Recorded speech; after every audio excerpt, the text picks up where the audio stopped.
Hey there, Dave here. And before we get started with today's episode, I would like to say that this episode is supported by listeners over on Patreon. Some personal heroes of mine, like Chris Nelson, the Top 3 Podcast Crew, Zulgeek, Chris Copleen, Eric Guess, Rick Firestone, Nick Ficori, Jill, Jeff, formerly Jerf, Kieran, Soccer, ZNA, Cupcake, Kyle, Christian S., Matt, aka Stormageddon, JD, Doug Leaf, Jason Emery, Brian Skirsha, Randall, Jake Martin, Jenny E., and many more have all chosen to show their support for the show by going to patreon.com/realdavejackson, kicking a few bucks a month my way, and they're getting some cool treats in return, like they get to vote in polls for what games I do on the show. Be on the lookout for a new poll on Patreon in the next couple of days. Once again, if you would like to support that way, that's patreon.com/realdavejackson. Any and all support is always appreciated. And with that being said, let's get on to the show.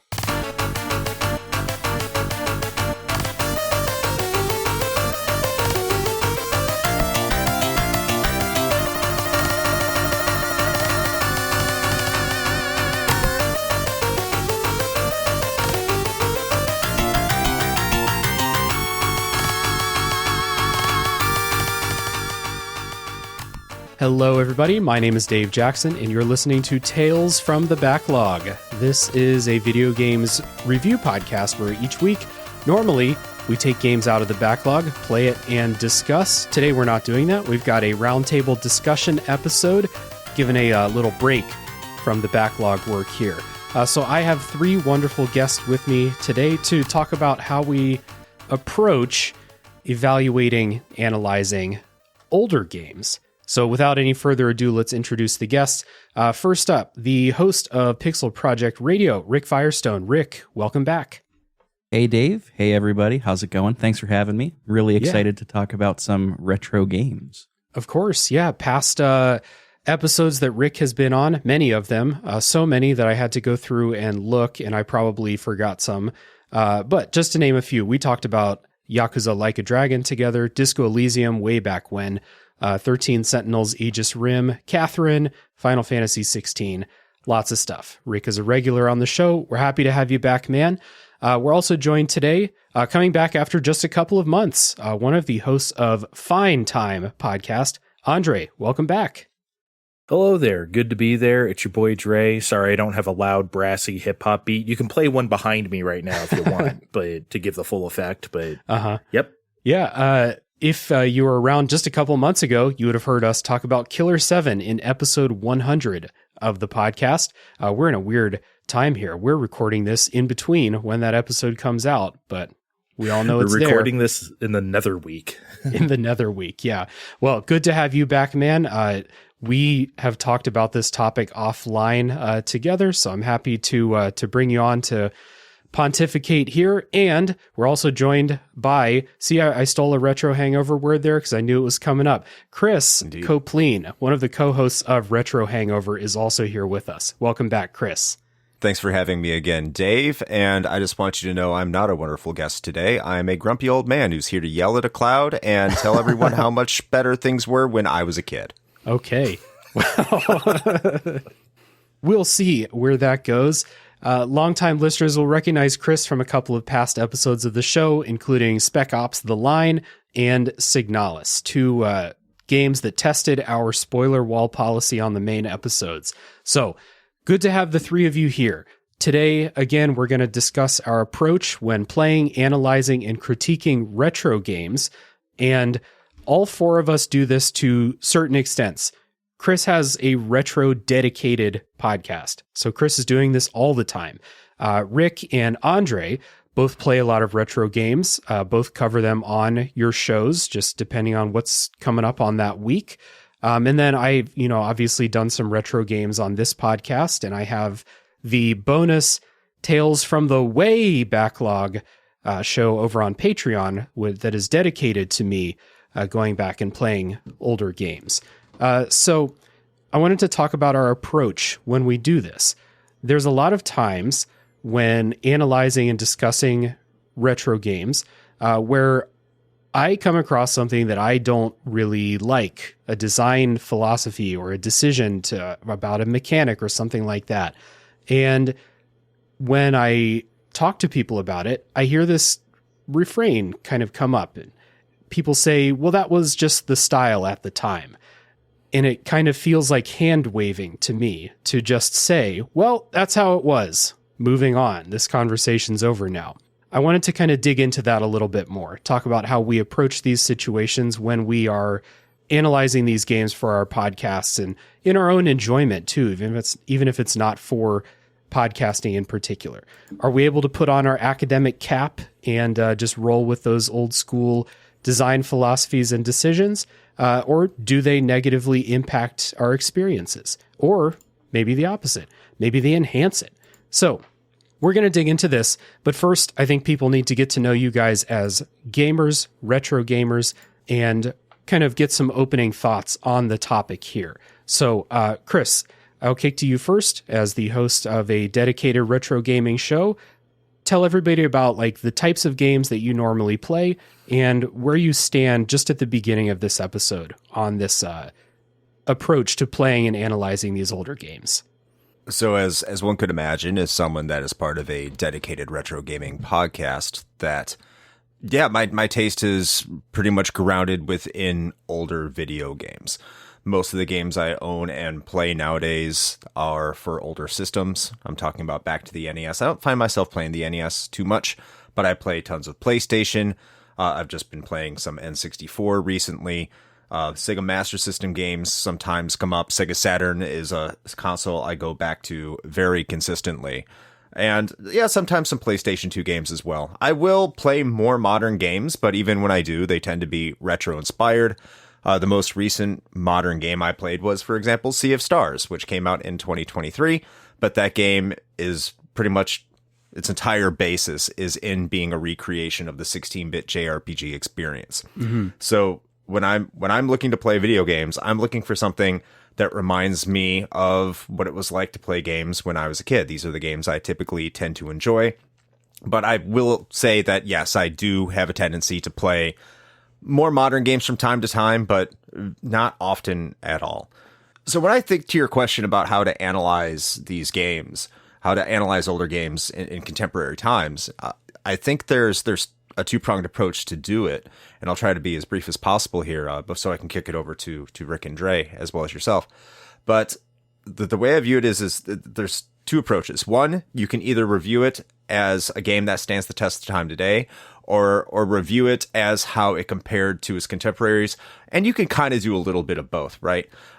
Each will take a different mindset when going into the game itself, because I think that other things have to be considered. You can say, okay, what would happen if this game was released today on Steam, or what would happen if this game was released on, PS5 or the Xbox or the Switch? Or you can be like, okay, this game was released for the NES. How does this game hold up when you consider all the obstacles that it had to go through, and I'm just playing it straight? I think that the latter is something I tend to do more just because of the nature of what I do as a podcaster. But it's not like the former can be completely dismissed, because if someone has not played an older game, if someone has not experienced these older games or grew up with those, it's going to be much harder for them to put that mindset into playing these older games, especially when a lot of the things that I take in consideration could be guided by nostalgia, for lack of a better term. So mm-hmm. I think that's kind of the approach I take to it. It can be a lot more nuanced than that, but I am trying to be as brief as I can so I can kick it over to the other guests here. Yeah. We'll definitely dig into that stuff as we go on. For now, I'll kick it over to Rick for the same stuff. What kind of games do you normally play? And as you come in, just real top level thoughts on the topic here today. Sure thing. So much like you, Dave, I think my show reflects most of my tastes. I think what I say on the show is non-current. I'm not often playing brand new releases, with a few exceptions here and there, like Final Fantasy 16, and we saw how that turned out. But no, Wonderful. Oh yeah, But I'm not often right on the ball whenever things release. I'm generally playing games from the past, whether it's a year ago or 15 years ago. I am a big fan of retro gaming. I was big into emulation before I started retro collecting, which I've been doing for about a year now, thanks to the guidance of Chris, actually, and Bill from couple podcasts, 3DO Experience and Gaming and Collecting. So that's been a real treat this year to explore some of those libraries that I had as a kid, and then some that passed me up, like the Dreamcast and the PSP, for example. So I'm big into everything, not super huge into staying on the latest trends, but otherwise I like a lot of things. Surface level thoughts just about this topic that we're talking about today. I kind of have two different approaches, or approaches isn't the right word. I have two different rules that I follow whenever I'm thinking about this kind of thing. One is pretty similar to what Chris was saying, in that you've got to be careful and considerate and deliberate whenever you are viewing things through 2023 or I guess 2024 lenses. All that I mean by that is that you need to be. I think it's important to be considerate of what were the trends of the time, what was the general landscape and design philosophies of the time, and etc. For example, it wouldn't be fair for me to review Resident Evil and say, well, you can't save everywhere. This is bullshit, right? That's 2024 lens in a bad way. That's something that I just think should be handled with care. And the second thing that I try to abide by is the notion of taste versus criticism. I'm somebody that really, really believes that critics and reviewers should be subjective, not fully objective. I think subjectivity is super important for an interesting critic. But what I mean is, it's okay to dislike something and still say that something is good, right? The password system is something that we will bring up, I'm sure. Older games that I've played this year, like Tiny Tank and Gex Enter the Gecko and Sub-Zero Mythologies, they all use a password system to save data. And these days it's like, yeah, that sucks. I hate the password system. I really do. But for the time, it was really good. It was a great way to save progress before we had internal memory, external memory with memory cards and things like that. So yeah, that's kind of a surface level take that I think about whenever I'm looking into retro games. All right. And to you, Andre, same questions. Well, as for how I play games today, I just like to see what's next. Really, I like to stay modern. I love seeing what's out there. Oh, this game is coming up. I love technology. So like, I was one of those kids where like, once the new system came out, get the hell out of here with your NES. I have a Super Nintendo now. I am never like, I didn't play those like early 90s NES games. So they came out on like Nintendo Switch Online, because once August 91 hit and I had that Super Nintendo, that's it. Like I was that kind of person. I'm still that way. Once PS5 came out, I am not like, get out of here. PS4, please. So I love to keep really current with technology. At the same time, I'm 41 years old. My first system was an NES. So like I've grown up with, since the infancy maybe. And, I've also played Atari and stuff that's a little before my time too, of course. So I played a lot of this stuff and I grew up with it, with old games and old game philosophies that we don't have anymore. And I think the thing is for me, I guess you could say I played retro stuff, but for me, it's about exploring. I don't want to go back and play, something I've played a million times. I want to play stuff I haven't played. That's why I love stuff like mini consoles, like a TurboGrafx 16 Mini, Sega Genesis Mini, etc., because there's stuff on there that I've never played and some stuff I've never heard of. I'm not going there to play Sonic 2 again or something. I just think that's like really boring. So I try not to do that. So that's the kind of gamer I am, I guess.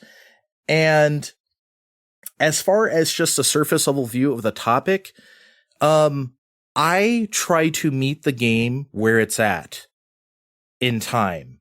I think that's the only fair thing to do. I almost never compare. I'm probably the strongest, like hardest line with this about like comparing it to modern day. I almost never do that. because I just don't really think, like, quite frankly, I just don't think it's that interesting. I'd rather just stay in the moment. It's like, okay, this game at the time, in this time, I try to put myself there as much as I can. For instance, I recently played Hydlide, the original PC-88 version of Hydlide. On Switch, they've been releasing a bunch of PC-88 games, and, you know, I've been playing them. And I played this game for the first time. This game is an incredible historical artifact. You can see Zelda in here. You can see Ys in here, especially. It's crazy. Is it a good game? I almost don't care. You know, by like 2024 standards, that's like not the point of me playing it. So that's my approach. You know, when something's so far removed from anything that has anything to do with today, I don't even try it. Like when I beat games, I make a tweet, or now Skeet, about it on Blue Sky. And like, you know, I gave Hydlide a B-. I felt silly even giving it a grade. Like it just doesn't even matter. You know, so that's my approach to playing games so far in the past. All right. And for myself here, before we get in, like Rick said, I think if you look at the games I cover on Tales from the Backlog, no secret, this isn't my job or anything. So the games that are on the show are the games that I'm playing and the games that I want to play. So if you go back and look at the games that are on there, there are some that are like, I replayed it because I wanted to do a podcast about it. But most of them are just stuff I wanted to play. I play them and then I do the podcast. So the contents of the show are pretty reflective of the kinds of games I play. So I do play a lot of new releases, but I wouldn't say that that's like my wheelhouse per se. I kind of joke that the sweet spot for this podcast and for me is 2016 to 2021, like that kind of stuff I can get for free or for $5 or something like that. And then I'll play a bunch of the new releases each year, stuff that I'm really interested in. And even though like that is where I land on a lot of like the stuff I want to play these days, it's not because I didn't grow up playing games when I was a kid. I grew up with a Game Gear and a Game Boy. I didn't have a Super Nintendo, but that was part of my childhood over at friends' houses and stuff. But I don't really consider myself to be a big fan of a lot of retro games. And if I kind of think about the games I'm going back and playing, other than the ones I do for Tales from the Way backlog, because that's like a personal challenge type of thing.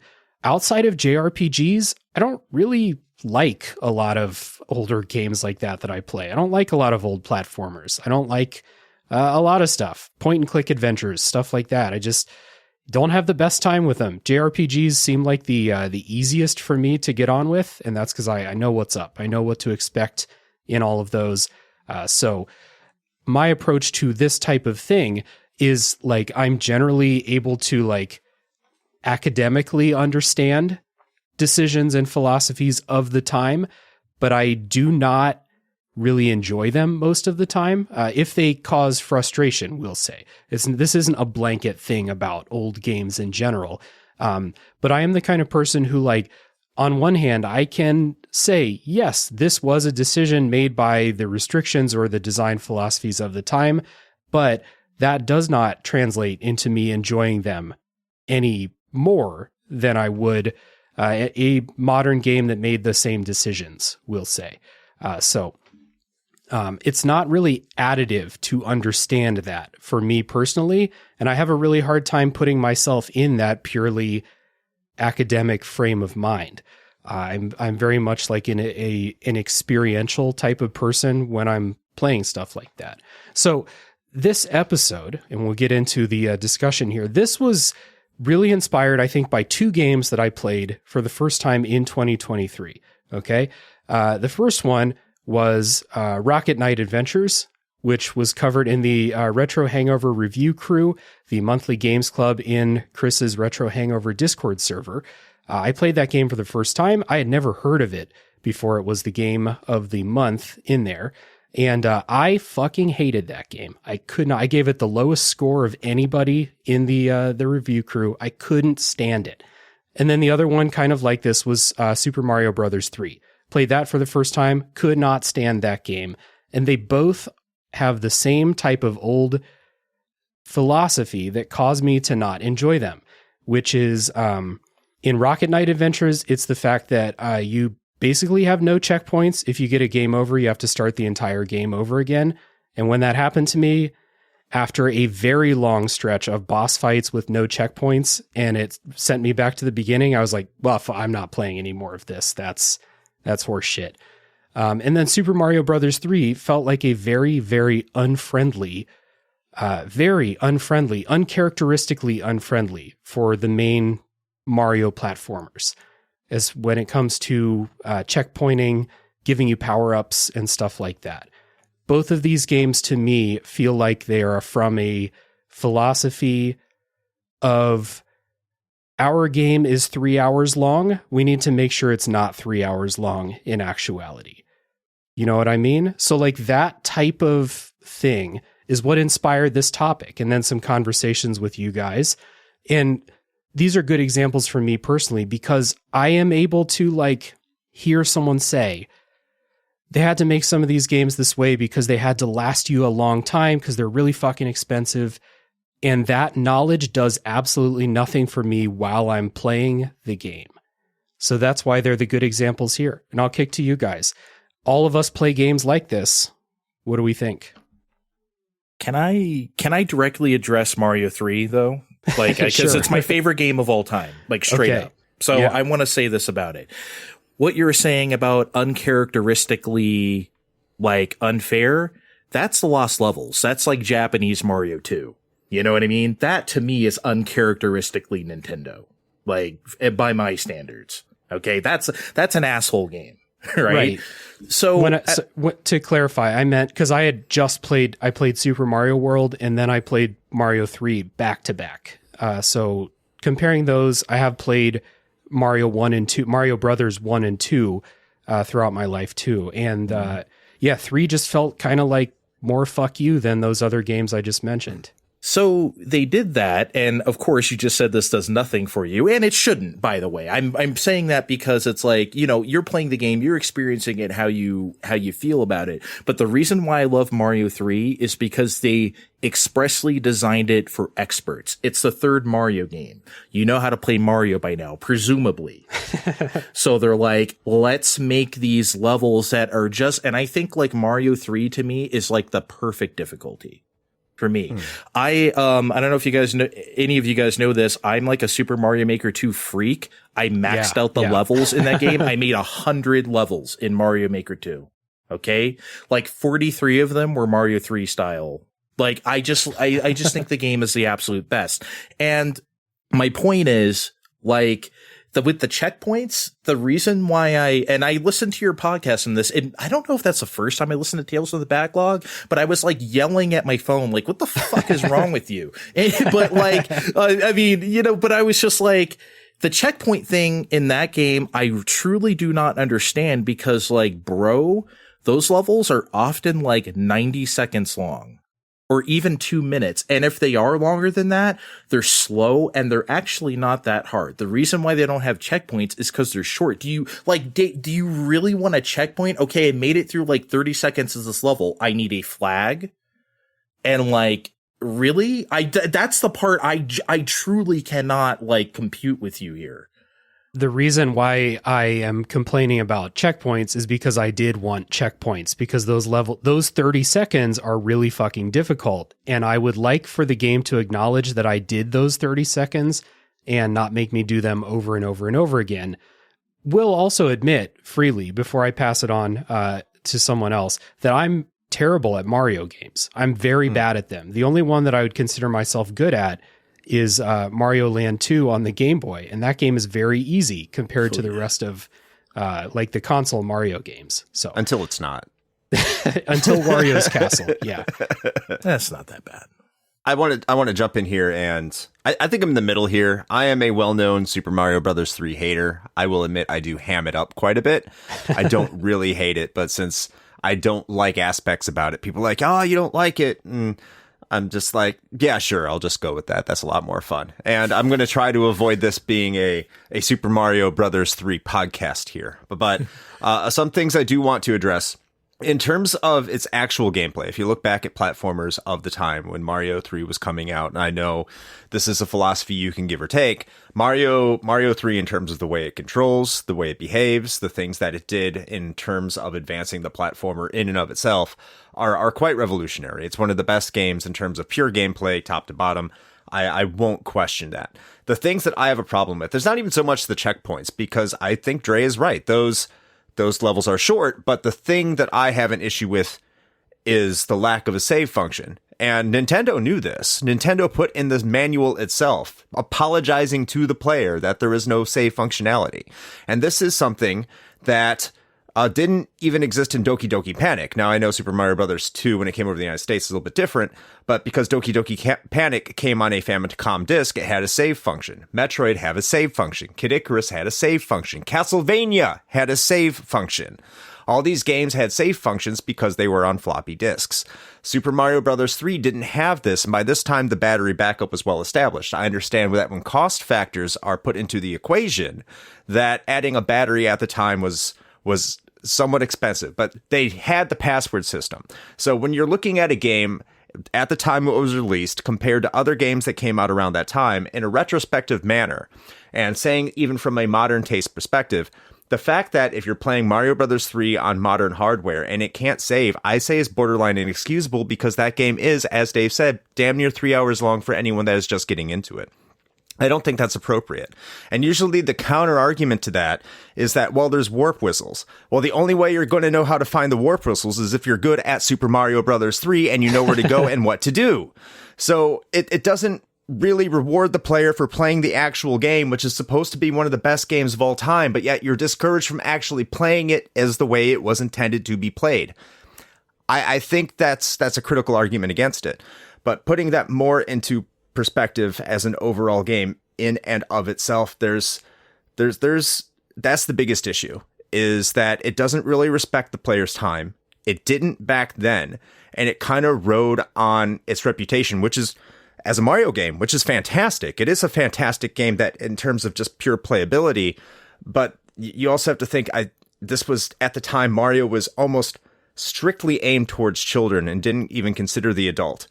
And if I was to give this to my kid nowadays, and say, play it, a lot more distractions, a lot more lack of connectivity and all that stuff like that, they probably wouldn't be able to complete it in one sit through. At least playing all the levels. Get the warp whistles? Sure. But I can't talk to anybody who casually plays Super Mario Bros. 3 that says they love it and say, yeah, I got through it and played every single level. And I think that's something that you can look back and knock on games from that era when they do things like that. And I think that's completely fair game. I don't know that I can speak much to the Super Mario Bros. 3 aspect, as I've never actually played it. And I don't have the knowledge that Dre and Chris do of that era of games. I did want to ask for a bit of clarification from you, Dave, and from Dre, because I think you agreed. When you hear that argument that is, that was the design philosophy at the time, or that was the limitations of the time, and you said that does nothing for you, could you just clarify a bit what you meant by that? Yeah, for me personally, like when I hear someone say that, the knowledge that it was like a deliberate decision that they made, the decision to not have a save function at all, or the decision to not put checkpoints in the levels or let you go an entire level without getting a mushroom, which is shit that happens in Mario 3. When I hear that they're doing these things because of the style at the time, I can say, okay, I see. But that does not help me at all when I'm playing the game. I don't go through the level and say, aha, yes, they did this because they want me to have a harder time at this level, and then it's going to take me longer to complete the game, stuff like that. Knowing that does not help me whatsoever. As a player, you mean? As in a the player, experience. Yeah, absolutely. As a player, absolutely. Like from me experiencing the game, it actually makes it worse for me, because I start thinking about like, why couldn't you just put a checkpoint in the middle of that level with the sun? Like, what would it have hurt to put a checkpoint there? I get through a gauntlet. Why not? The other Mario games have checkpoints. when I'm like looking at the game critically though, and I think about like the type of challenge that they're trying to set up, it also doesn't help me there in this specific example. It doesn't help me to hear a rationale for why it's that way. The rationale that Dre gave that it's Mario 3, so it should be harder than Mario 2. That really doesn't do a lot for me personally. And I think there's a lot of people who, if you're not Mario experts, that's not going to do a lot for you either. And that philosophy when designing a game that way is harder to appreciate. And frankly, I think that if that is true, then that's kind of shitty. And that's just the perspective that I come from, because I guess I am very, very focused in like, I can think about these things as they were like placed in the past, but at the end of the day, I am a person in 2024 playing it through these eyes. I can tell Dre is ready to pounce. No. I just personally forgot to say the other half of that, because while the designers did say they made Super Mario 3 for experts, they also said on the flip side, they made Super Mario World for beginners. Because it was a new system, and that's why that game is a lot easier. And it takes after Mario 3, but it's like, I don't want to say the easy version of Mario 3, but I think you understand what I'm saying because you've played both games. They have a very different design philosophy, and Super Mario World has checkpoints because those levels are long. Super Mario Brothers 3 levels are short, so they don't have them. Despite the difficulty, I'm just talking about the length of the level. So that I should have said that as well. And to just kind of expound on what Dre was kind of saying here, in terms of design philosophy, and if you look at the lineage of Mario, it stems from the arcades.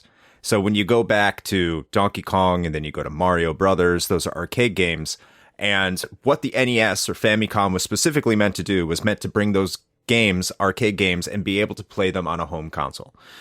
Super Mario Brothers was really Nintendo's first real attempt at making a game that was more just this consoleized game for console gamers, something that was unique from the arcades, but it still had all those arcade roots. So it had addictive, challenging gameplay, because that is also something that was very much valued back in the 80s among gamers. If you go back and watch commercials, this is where all the challenging games are played on our system. This is where you're going to have a challenging experience.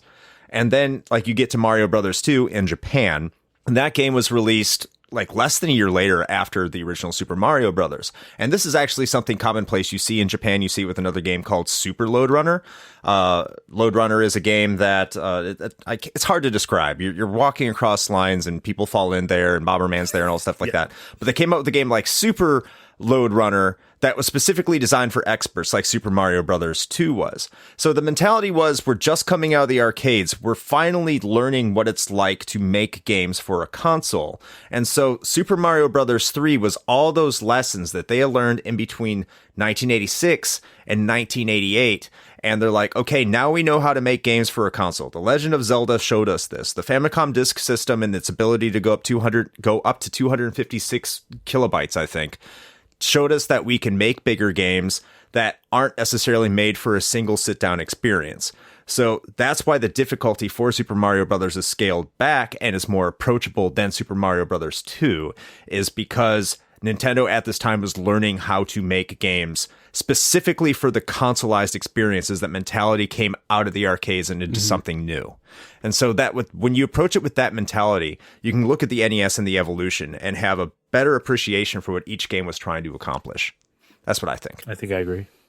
Rick, were you halfway into an opinion there? Kind of. I was just, the reason that I asked in the first place is because the point that I was trying to make salient was that, I think it's different to look at a decision made on a game by game basis versus a decision, versus trends as a whole at the time. It's one thing to say, well, they chose to do this with this game because whatever, versus, well, this is just how all of these games are. It's looking at the trends as a whole is the thing that I look at and say, I can understand why you wouldn't like that as a gamer now in 2024, playing it in the hands. But academically, I think, or on a conceptual level, I think it would be worth it to say or ask yourself, is it fair to criticize this given that that's just where design philosophy was at the time? Right. I'm not sure that that's what you were going after, though. Whenever you said that, it sounded like they were Mario-specific choices. Well, some of the examples that I wrote down here are emblematic of different trends throughout gaming history. Like the Mario and the Rocket Knight examples were both just kind of like one of the things that I've realized about myself from playing the retro games that I play is that I really rarely get down with a lives and game over system anymore. And like, that's a personal taste thing. But then within that, like that's a trend. It was an old philosophy. Games don't really do that anymore. Even Mario doesn't do that shit anymore in a lot of the games that you have. And they should. So, it's looking at like this trend where like, I can't really go and say like this game sucks or this is a bad game because it has lives and game overs. That would be a really unfair and dumb thing for me to say.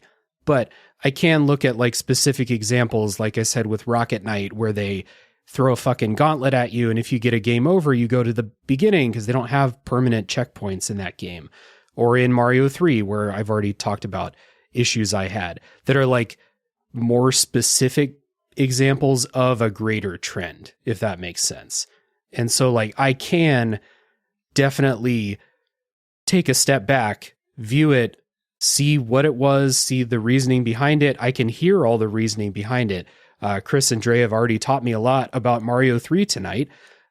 That doesn't make me appreciate the choices they made any more than I did last time I tried to play it. Mm-hmm. Another example, so like the arcade philosophy got brought up, and me and Dre have talked about this a little bit, and Dre, you wrote it in the notes. So you wrote down that there is a modern expectation from the player that you should be able to finish a game. And I would like for you to expand upon that, because I think that's right in line with that arcadey philosophy. Yeah, well, I mean, obviously games like Pac-Man or Dig Dug or whatever don't have endings, right? Like, I mean, you can play to level, a billion or whatever, like you just play until you lose. That's one thing. But then there's just games where, I don't know, Super Mario Brothers rather, shit, we got an NES for my 4th birthday, so it'd be May 86. I couldn't beat that game when I was 4 years old. I just didn't have the dexterity or like whatever, right? I kind of beat it. It took me a couple years to do it, but there was no expectation of me beating the game. I think the first like game I ever beat was maybe like Metroid, I think. It's the first game I remember beating. And I was 6 or 7 years old, and that's kind of daunting, right? Everyone, how like it's maze-like. Yeah, how do you find your way around there? I just played it enough until I found everything, and it took forever because I was a kid. But I did it, right? But there was no expectation of me doing that. I wasn't playing it to be like, I have to see the end. I want to see the end. I want to get past this part. If I could, I could. If I couldn't, I couldn't.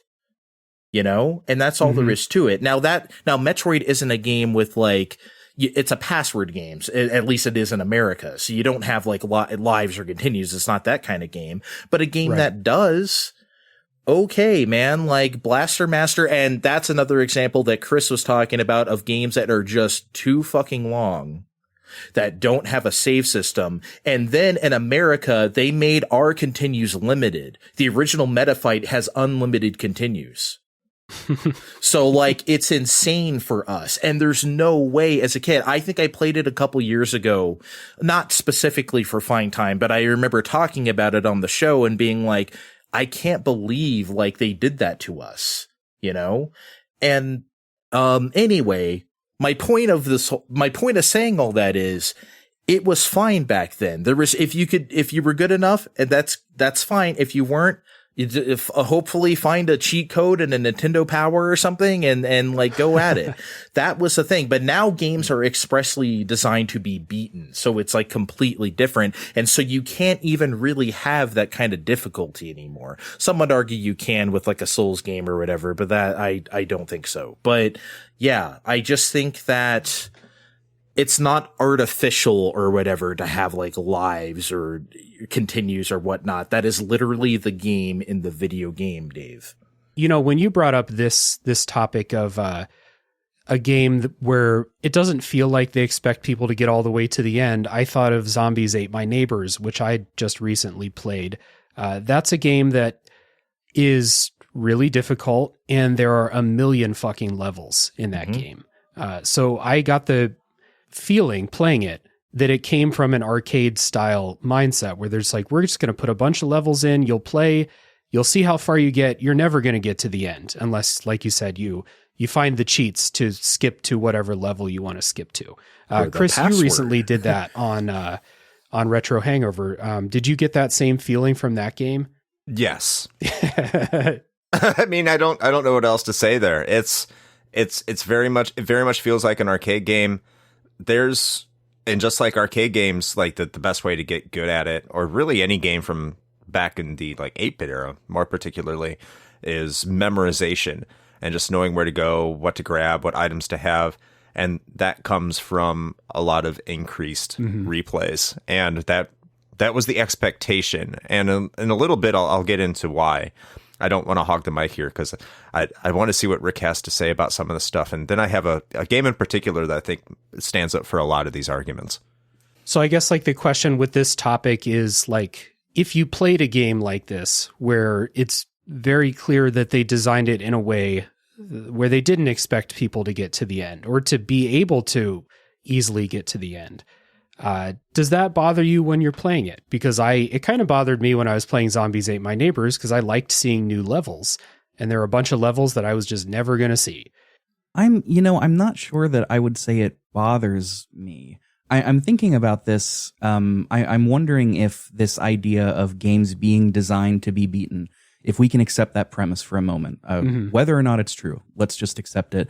I'm wondering if that doesn't come from this new notion of getting your money's worth, quote unquote, out of a game.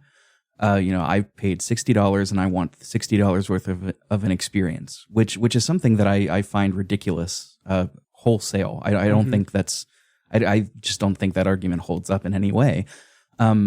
So I'm wondering, part of me is wondering if it evolved out of that. I'm not sure. But as far as a game that just has levels after levels after levels, thinking of something like Ms. Pac-Man or Donkey Kong from the arcade, where, you keep going until you hit the death screen, and then the game just doesn't know what to do programming wise, which I suppose is maybe a different case if we're talking about an arcade game like that. But I don't think it really bothers me. No. Because I know that there's always something new that I could see. I think that notion of getting your money's worth was also a reason why games were so fucking hard back in the day too, because they were more expensive. And if you look at how much content there is in those games, it's a lot less than what there are in modern games. Of course, there's technology behind that too. But I think that people getting their money's worth from games has always been a concern for some people, for sure. I don't disagree. I think that's exactly right. What I was thinking more so was we have the games are more curated these days, especially story games like Last of Us, God of War, shit like that. But even games that don't have a forefront story and that are focused on gameplay, like Death's Door, for example. I think they're a little more curated as a holistic experience, or the devs wanted you to experience this in this particular way than something like Super Mario Bros. 3, for example. I'm not saying that they didn't have an experience for the player in mind. I just think it's maybe a little more curated these days, and that's why people want to, quote, get their money's worth. Whereas before, they wanted to, quote, get their money's worth because, like you said, Dave, games were stupid expensive. There weren't as many games. People didn't have the income, the disposable income that we have today. Well, kind of, but anyways. So that game had to last, right? I don't know. I'm not sure that I'm connecting these dots particularly well, but maybe you guys can help with that. Definitely, like I understand like the bridge between somebody wanting to complete the game, see all the content, and then like if somebody equates that with feeling satisfied with their purchase. You know, like I am personally someone, I beat almost every game that I play within reason, unless I just like really can't stand it, then I'll put it down. Even before I did a podcast that, you know, I was talking about the full experience, I still was this way. I am the type of person who wants to beat every game I play. And so I kind of get the arcade side of things where it's like, yeah, you're not going to beat Pac-Man. What are you, an idiot? You're just going to play until it's over. But for a platformer or something like that, like the notion that they're going to sell a Mario game and not care whether people got to the end or not, that's something different, I think. I actually agree with you here, Dave, because I reject the notion that companies didn't expect you, or I'll say whatever companies fucking think, I don't care. The developers of the game didn't expect you to complete the game. If the game has an ending and that game is hard coded into the ending, the eventual desire of the developer, the creator of that content, would be that you are able to see it, or else why would they create it? So I'm going to get to the game I want to talk to you in a little bit, but there's a couple things I think we need to remember in a modern perspective looking back at that time, and we've kind of talked about a couple of them. One of which is that games were more expensive. This is true. Games were like $40, $50 if you wanted an NES cartridge in 1988 money, which is something like probably $5,000 at this point. But just kidding. But it's like $200 ish, $180, somewhere in that ballpark, right? That's a lot of money even today. If I was going to go and drop $180, people are freaking out like, oh, Spider-Man 3 might cost $150. I know this kind of dates this game, but dates this episode. But that's kind of the hot topic right now. So Sony's going to release 3 installments and have this game cost $150. And that was standard back then. The second thing is games were expensive to make. Cartridges weren't cheap. Memory wasn't cheap. Remember when I mentioned a little bit back about the size of games. The Super Mario Brothers that came out on the NES in 1985 used all but I think 1 kilobyte of information on that disc, maybe all of that information, and that was 128 kilobytes. That's all they had to work with. And so that's the reason they made the Famicom disk system, is because it would be cheaper to make and they would have more memory. But the reason we didn't get it over here is because they had the eMMC card. I think that's what it was called. And that allowed it to expand memory on the actual card itself. But you're still talking about battery saves. That battery would cost money going onto these cartridges. So they had a limited amount of space and they had to do the most amount that they could with that. And one answer is, well, why don't you make an RPG then? Well, because people generally don't like RPGs. So what you have to do, especially in America, what you have to do is you have to find a way to get someone to buy a $140 game for your child, because at the time the game was meant for children, that would appeal to a child and won't have them throwing a fit wanting another game. So you still have to have that somewhat arcade mentality to make the first couple levels easy and get them addicted to it to give them confidence, while raising the difficulty so it keeps them coming back for more. So they have the confidence to come back. So when you're saying, oh, this live system, these continue systems, I don't like that, I can understand that. But the thing is that I'm spending a lot of money on a game. I'm probably not going to spend a lot of money on another game if this doesn't work out for me, because that's a ton of money. I need to make a quality product to the point where someone feels confident enough that by the time they've invested enough time in that, they come back to buy another one, they feel confident that also is going to be well invested time. On top of that, again, these games were for kids. So when we're talking about, oh, this is obtuse, a lot of the ways to figure things out are obscure, like in The Legend of Zelda, these games, specifically Zelda, were designed with the mindset that you could go to school and talk to your classmates about how to defeat them and how to get after them. A lot of us now are like, well, I don't know, the game doesn't tell me. Well, because it was also a social thing. It was a social, I wouldn't say experiment, just a social connection. And you also have to think that also benefits any developer at that time, because if a bunch of kids are talking about a game, other kids are going to go talk about that game to be part of that in-group. So that makes a game like Zelda very, very intelligently designed from that aspect. So when you put all these things together and you take out this very connected world we have now with all these guides and all this information at the touch of your fingertips and all these save states, like that had to be the way these games were done. The game wanted you to become an expert at it. It wanted you to become skilled at it. And I think the mentality that a lot of people have nowadays, just because games are so cheap and readily available and the competition is different because the oversaturation of the market, where back then there wasn't so much of a competition, but the price barrier to entry was so much higher that people had to be so choosy in what they get. Nowadays, it's like, beat our game, go to the next one. Back then it was buy our game, stay with it, and be confident that the next time we release a game with our name on it, you're going to buy it. And the mentality you have to go into it when approaching these games and why they're made that way has to be different.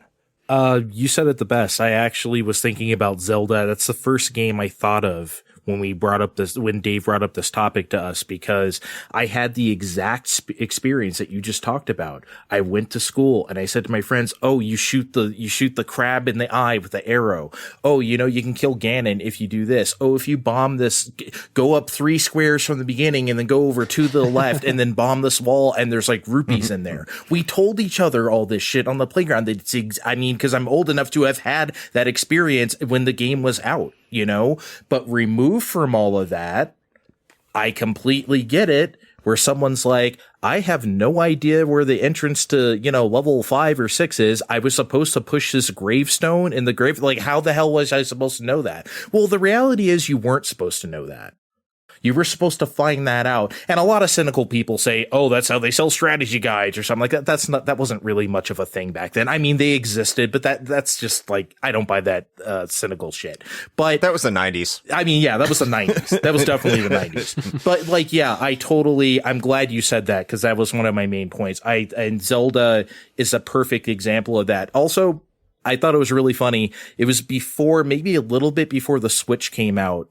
There was an interview with Miyamoto and Aonuma, Zelda producer, and the interviewer asked them, how do you feel about the original Legend of Zelda today? And Miyamoto was like, yeah, I still think it's a lot of fun. And Aonuma thought for a couple seconds, and he just threw up his hands like, I can't do it. I can't play it. And it just shows that even the guy who works on it is like, okay, I can't, and I totally get both sides. It certainly requires a different mentality going into it, especially blind, if you don't have guides or anything like that.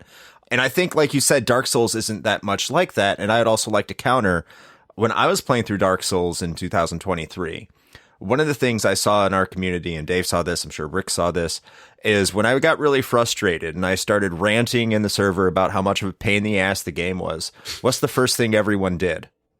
They gave me advice on how to overcome the obstacle. Mm-hmm. They said, why don't you try this? Why aren't you try going with this build? Why don't you try leveling up these stats? It was the same mindset that was present in The Legend of Zelda and all these other games back in the 80s and early 90s. Mm-hmm. That people would go to each other. That's what is in Dark Souls, in like the Dark Souls series right now, is you have all these things all over the floor that you can, there's these sigils that you can touch, and they say, hey, this is coming up. Hey, this boss is hard. Hey, try doing this. And sometimes it's a troll, but sometimes your friends would lie and troll to you. Like the EGM stuff. They're like, oh yeah, if you unlock Shang Long if you do this code in Street Fighter 2, you can get a secret character. It was bullshit, but that was the playground attitude. And all those things are still present in Dark Souls. So if you take that example, what Dark Souls is doing, I think this was intentional on Dark Souls' part from what I remember reading. They wanted to bring that kind of feeling back that existed in that time that games were designed to do, but we lost over time because we just became so connected over the internet with all these guides and just this oversaturation of information. Mm-hmm. I'm glad that Zelda got brought up, because I did not want this podcast to just turn into people taking turns bashing different retro games or different mentalities or anything like that. I played The Legend of Zelda, the first one, for the first time maybe 2 years ago, and I didn't beat it, but I had a good time playing it. Like the things that you guys describe did not bother me at all. Maybe it's because I do like more modern games that use those same philosophies. Breath of the Wild is very similar in a lot of ways to the original Legend of Zelda.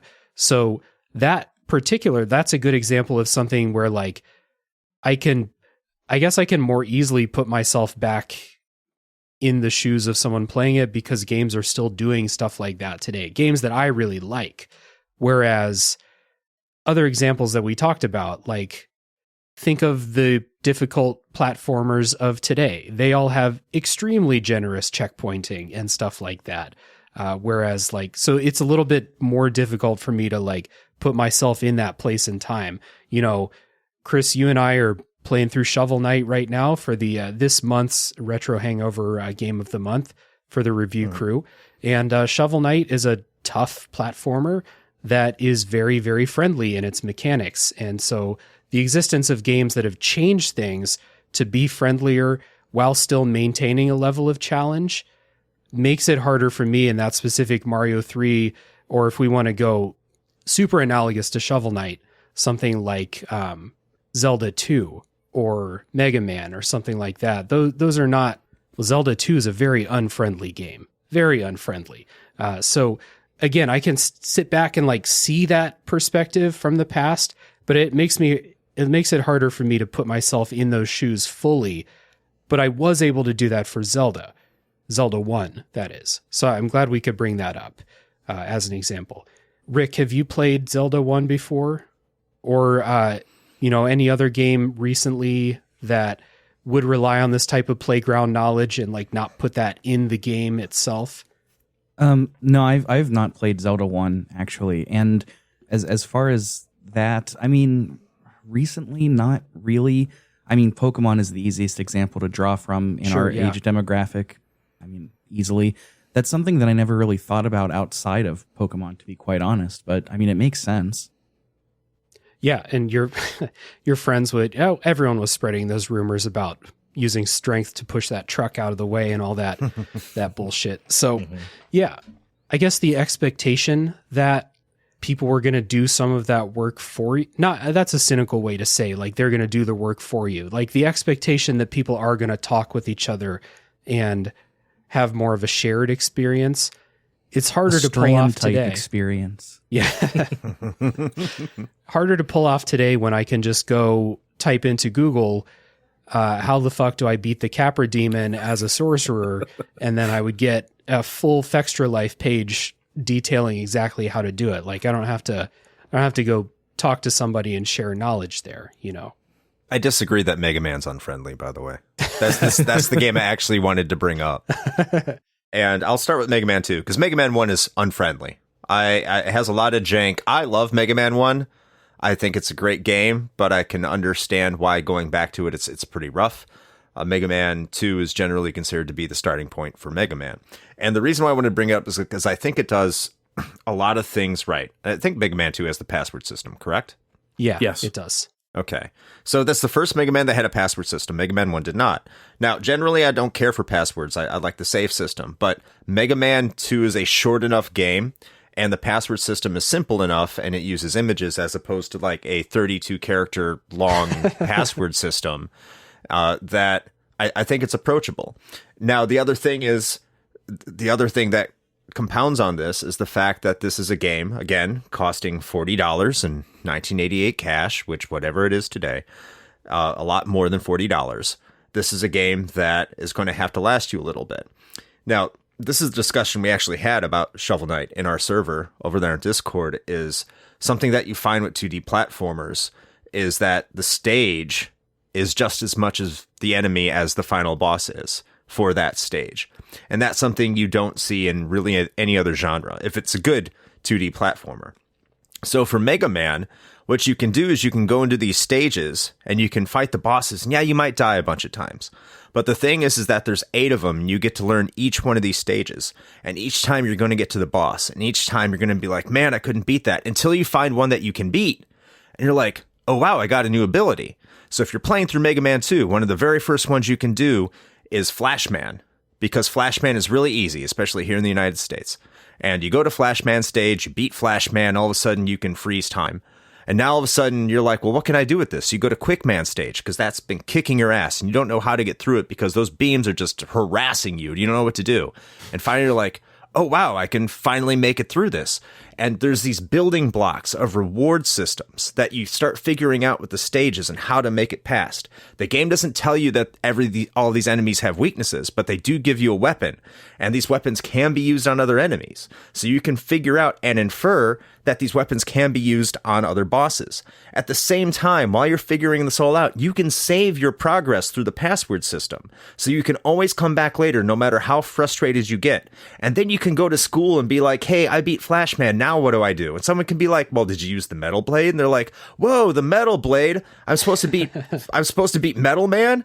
But by that point, because the stages are similar in difficulty between Flashman and Metal Man, you can make it to Metal Man and start focusing on taking him down and then building your weapon set. So when you're looking at how all these things come together for this game at that time, and if you really want to review this game as it was in that time period, that's the way you have to approach this and engross yourself in it. And if you're going to compare it contemporaneously, then it's okay. Go grab a guide and see what everyone was weak to.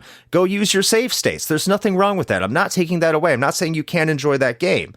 But if you're saying is, I want to go into this game blind and not use a guide, you have to take into consideration the way these games were meant to be played and experienced within the year that they're meant to be played, or else you're really giving that game a disservice. I think I 100% agree with that. I think that's the way I approach everything, whether I'm playing something on Nintendo Switch Online or, Arcade Archives or whatever.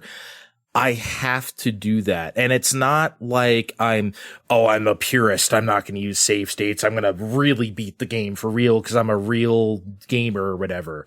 It's just that if I feel like if I don't play it the way as much as intended, the way as presented to me, then like you said, I'm doing the game a disservice. I feel like I'm not really playing the game. I saw one thing that really pissed me off. There was a review of some shmup that Ratalaika recently, I don't know if it was Glaylancer or something, right? Something they recently re-released. And the reviewer was like, well, these bosses were too easy because you can just hit the save state, or I just rewound a bunch and then I beat it. Bro, you're playing the game so, and it's such, I just don't understand why people cannot just, that goes back to what we were saying about just, playing the game in its time. If you're not willing to do that, just don't review the game. Play the game however you want. Just don't tell me it's too easy because you cheated. I don't want to hear that. That's even I, as the person who uses save states and stuff like that, even I would not come up here and try and say that one of those games is too easy because my fucking god powers let me just power through the game. Mega Man 2 is a good example of a game that I played. I did it for the Tales from the Way backlog bonus series. It was my first time playing it. And on those, I am kind of reviewing them. And I'm not really putting myself in that time because I disagree that you absolutely have to 100% soak in that historical context. I think I can review Mega Man 2 from a contemporary lens as a video game, with the knowledge, of course, that they put in a password system because you couldn't just save wherever you wanted. They had to have set things that you could save, states that you could save in, right? I'm not going to complain about that because some of these things, they had no choice. Some of the other examples we have on our notes doc here, they didn't really have a choice. That was the way they had to do it if they were going to make this game. So Mega Man 2 has some stuff that I consider to be pretty fucking cheap. And when reviewing a game, if I see something that I think is that is just a cheap roadblock, then I don't appreciate that. And I don't consider that to be good, regardless of historical context. I'm talking about the boss in Mega Man 2 where you have to have the bombs and you have to have all of the bombs. If you're missing 2 of them, you cannot beat the boss. So fuck you. You can't grind outside the boss door because fuck you. Stuff like that. I'll look at that and be like, historical context be damned. That's cheap. That's bad. Stuff like that. But my overall takeaway on Mega Man 2 was that I thought that game was pretty good. I didn't like it that much, but I didn't come out of it saying it's a bad game, except for that one boss that I think is bad. And one of the final boss stages is pretty shitty in that way too. But anyway, not to make this a Mega Man 2 podcast, as we already said. made it a Mario 3 podcast. I mean, we may as well just...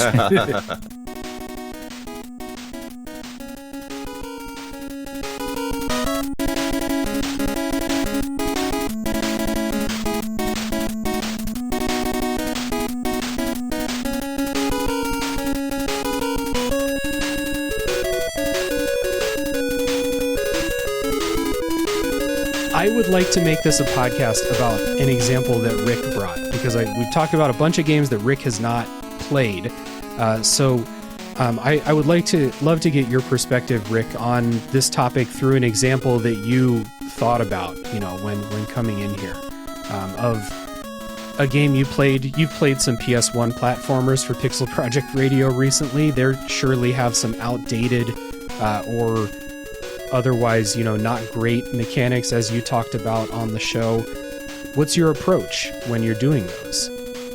When I'm playing those older games like on PS1 or Sega Saturn or whatever, I mean, I can see where you're coming from, Dave. I think you can review things through a contemporary lens. I think you need to be really mindful of the balance is all I'm saying.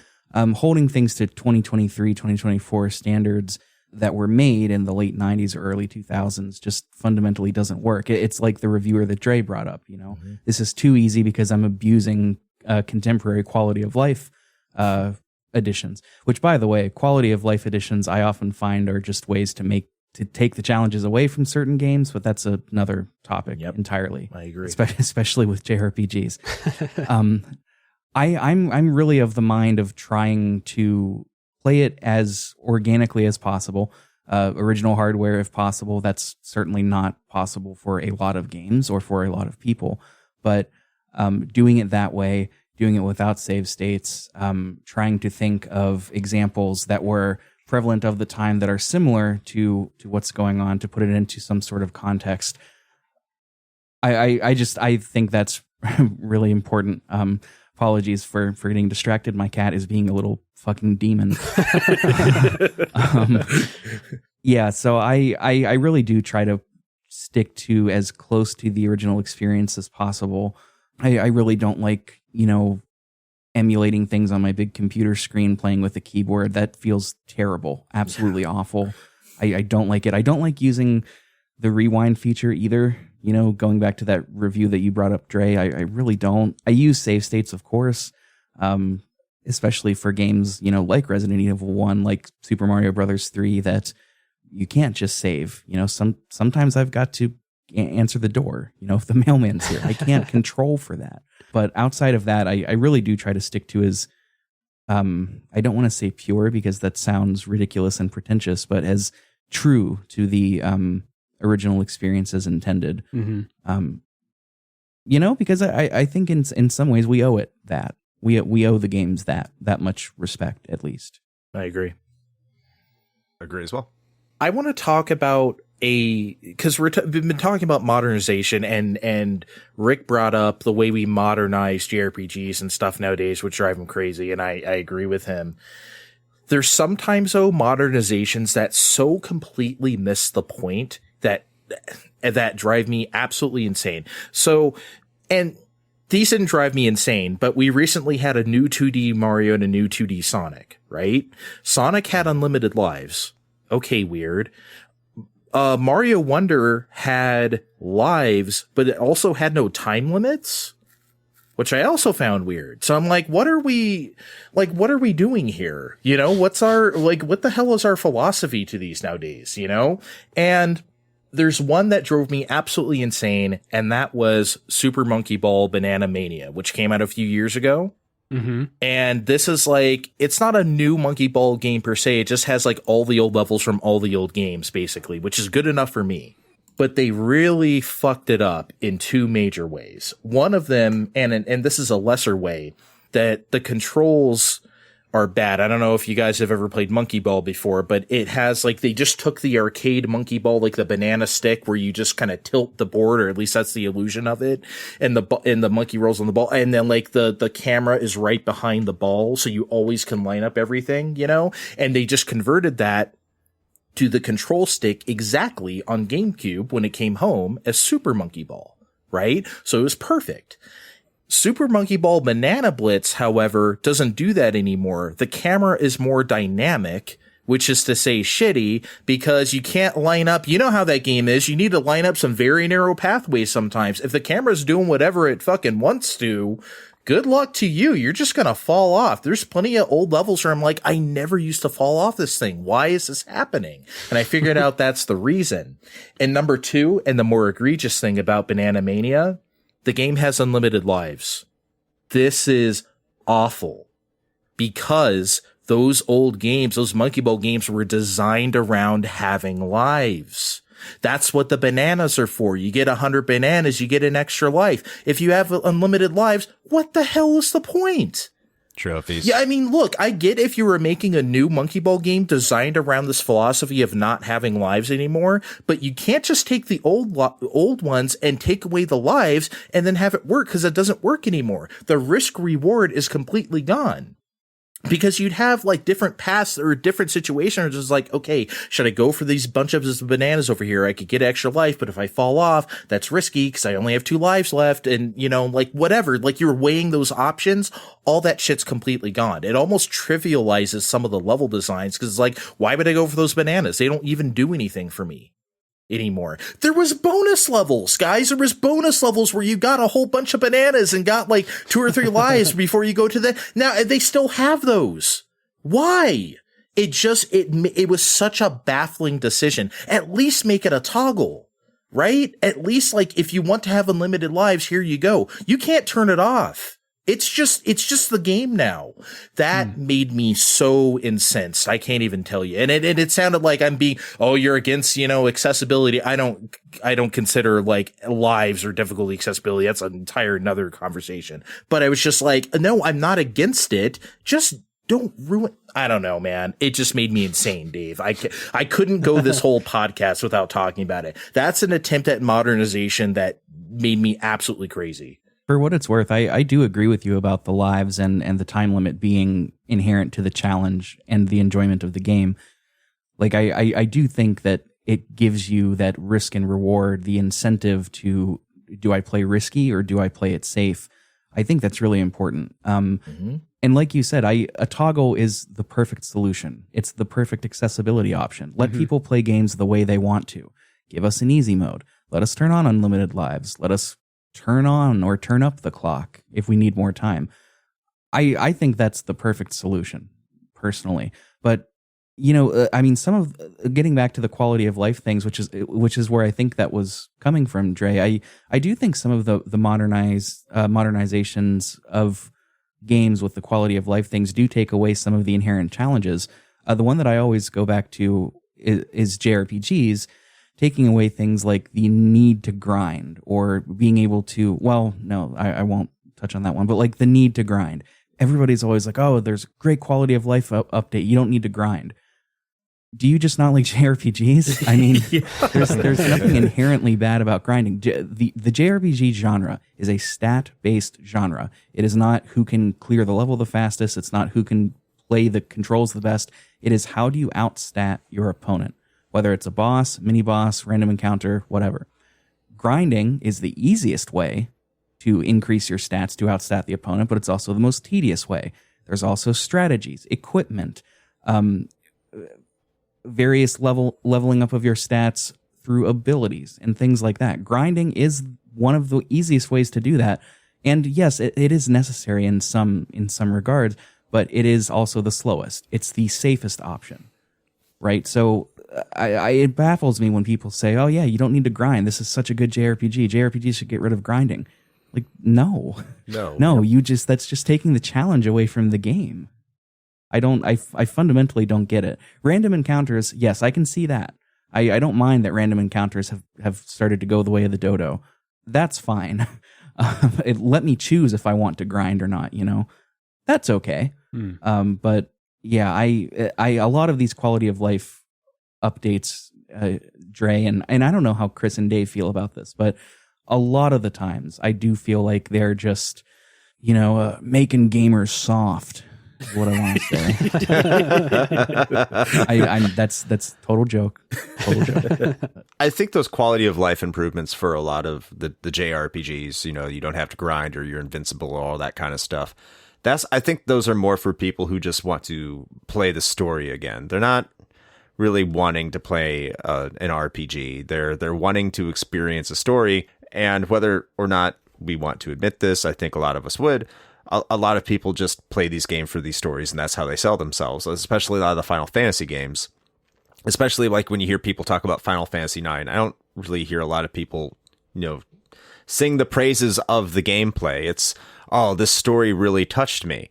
So if I'm asking someone to go back and play some Final Fantasy IX and they've played it before, and maybe they're like, I just didn't get the story. And I'm like, well, play the story. What's the best way they can do that?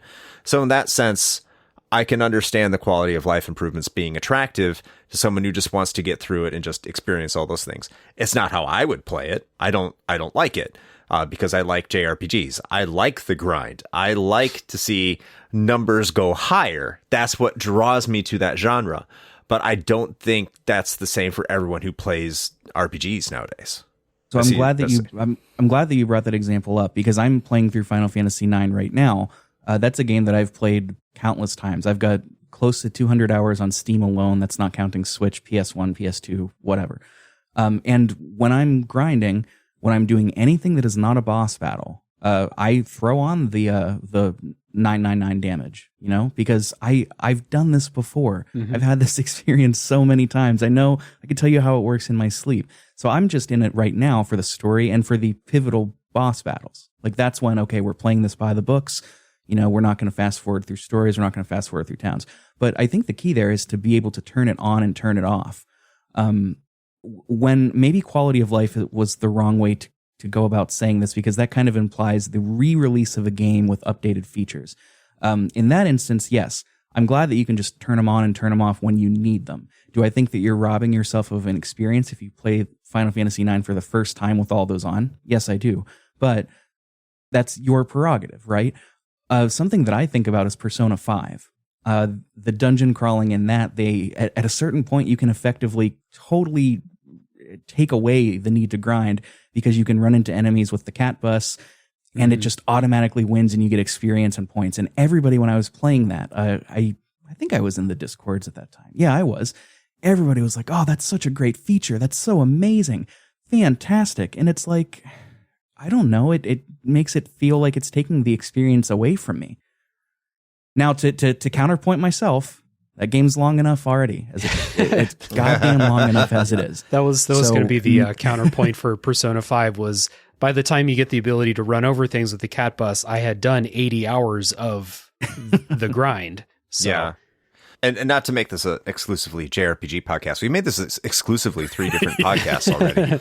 But they did this with Earthbound too. But I understand it, because if an enemy's super weak and you can aggro an enemy, and you're going to be in a system that takes some time, and you just automatically win it and get the experience. But the experience is usually like insignificant.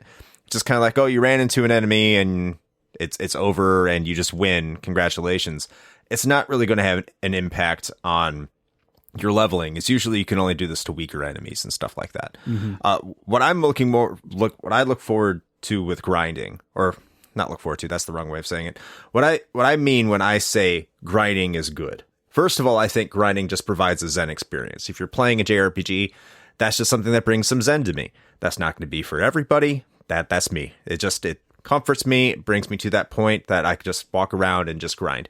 The other thing is, I think again, this kind of goes back to how RPGs were in the olden days, back in the 80s for the NES and all that stuff like that. Grinding isn't something that I don't think was meant to be intentional. I think the reason that a lot of people view grinding as intentional is because they know where to go. And back in like the NES, SNES days, if you didn't know where to go, you're walking all over, you're trying to go to every town, talking to every NPC. If you're lost, you're wandering all over that map. You're just going to inherently gain levels. You're going to inherently gain that experience. So when people say I like the fact I don't have to grind anymore, what they're really saying is that RPGs now are more streamlined. And they are. They're much more guiding you down a path. They're much, and I won't say like there's a difference in linearity, because I think the linearity experience is still there. It's just how it's presented and how it is explained. You really have to be able to interpret things a lot differently in an NES or SNES RPG as opposed to like a PS2 RPG. I think Final Fantasy X did this, or at least I'm pretty sure 10 did this, where they have a red arrow telling you exactly where you need to go next. Mm-hmm. When you do that, you don't necessarily need to grind, and that's when grinding becomes deliberate and you're leveling up intentionally, as opposed to just finding every location on the map, exploring the world, figuring it out, getting your ass pounded because you went outside the barrier a little too far and you ran into that gold golem that's you were not meant to fight yet, but you knew, that's where I'm not supposed to go, but that's how you did it. So the experience was different. You would just wander all over the place looking for something hidden. I know that's not going to appeal to everybody, but that's just how games were. The exploration element was there. And that also goes back to, hey, I'm at school. I've been looking all over for something for days. I'm really strong, but I can't find this item. So I'd be like, yeah, did you talk to so-and-so? I missed it. And then you go and you progress with the story. But that's definitely something I don't think we're ever going to get back. And it's definitely something I didn't experience, just because by the time I was into RPGs, guides were there and they were readily accessible. And I kind of wish I had that experience. Yeah, I didn't get into RPGs until like I was a teenager. So I think the first one I seriously played was like Chrono Trigger or something. And by like 1995, like you said, there's guides and like it's a different world then. I didn't really play RPGs in the 80s because I was such an arcade person. I was not interested in that type of shit at all. So, yeah, it's definitely different. I do want to say something real quick about random battles, is because I've never in my life understood why anyone would ever complain about them. Because at some point, you need to fight things. You need to fight them so you can kill the boss or do whatever else you need to do.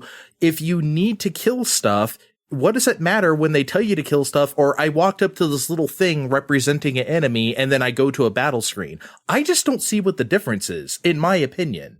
Like, if anyone can tell me a game where like it really matters that this game doesn't have random battles or does have them, feel free to let me know. I just never understood why anybody complained about a system like that. You have to fight stuff at some point. So I don't know. There's a couple of parts to it. Like, you may be talking about technology that needs to have random battles to introduce encounters to you, because you can't have stuff running around on the overworld, or you can't have a lot of stuff running around. Fucking Pokemon's still trying to make their games work when doing that. Yeah. So there is like Earthbound has enemies that you can see and run away from and avoid those encounters. And sometimes you need to, because those encounters can be really, really difficult, even in places where you're supposed to be. So the fact that they're not random encounters there and that you can see them and run away from them, I think is like part of the strategy of playing Earthbound. I personally don't mind random encounters. That's like a very easy thing for me to play a game from like the early 90s and be like, of course there's random encounters. They can't have 30 fucking sprites running around on the screen and then you get to pick who you want to fight. Like, they can't do that. So I don't know. That's one of those, like, Dre, you were talking about with Mario 3. I was basically raised by games with random encounters. That's part of my upbringing as someone who enjoys video games. They are as a part of RPGs as anything to me. So they don't really bother me. If I'm playing Final Fantasy IX and I can hit that no random encounters button because I just want to get to the next town, then I'll do that sometimes. But like, I don't mind that they're there. And that's an example of an older, style. Not a lot of games do random encounters these days. Modern JRPG, like throwback games, even like Chained Echoes and Sea of Stars, no random encounters. The Yakuza RPGs, turn-based RPGs, no random encounters, stuff like that. I guess, no, Persona doesn't have them. You can see the enemies in Persona 5 and stuff like, so like they're kind of one of these examples of, things that are kind of, we'll say, old fashioned because newer games aren't really doing them. But this is Octopath something has 'em. that's Octopath has them. Fuck yeah, Octopath is still there for the sickos. Yeah. So like this is one of those where it's a lot easier for me. And I knew we were going to get to this as like a kind of takeaway in a lot of cases, that it is case by case and person by person. Like what bothers you, what doesn't, what can you abide by, and what do you think sucks? Like maybe I come down harsher on a lot of things than the three of you. But that is the reason I invited you all on here instead of other people. So I needed people to balance me out. But random encounters are one of those things where I'm like, just doesn't bother me. I get why they're there. I don't really care. A game is not bad because it has random encounters. A game's not bad because it has grinding. I laughed earlier, Chris, when you were talking about like, you know, the history of video game marketing and stuff. And they're like, you can't make RPGs because no one likes RPGs. And I was like, the four of us fucking love RPGs. Yeah. I was talking about the US in the 90s. But I laughed because I was like, everyone in the room here's a giant JRPG sicko right now. Yeah. Those didn't exist when I was a kid. I mean, there was just like Dragon Quest was for, Dragon Warrior was for fucking nerds. You know what I mean? We didn't play that shit. It was too slow in menus and blah. Yeah. Grinding is a thing. It is an interesting one to think about because I still don't really think of grinding as like an old or outdated mechanic at all. Like Pokemon has introduced a lot of stuff to eliminate some of the grinding that you need to do, but you still need to grind in every Pokemon game, even the new ones. The Yakuza turn-based games have, I would say, forced sections where you need to just go chill and go fight in the arena for a while, stuff like that. Persona 5, I did plenty of grinding in that game. And it helped out eventually that I could use the cat bus. So like, that's not an old, quote, old thing. People are still doing that. There are games where it works.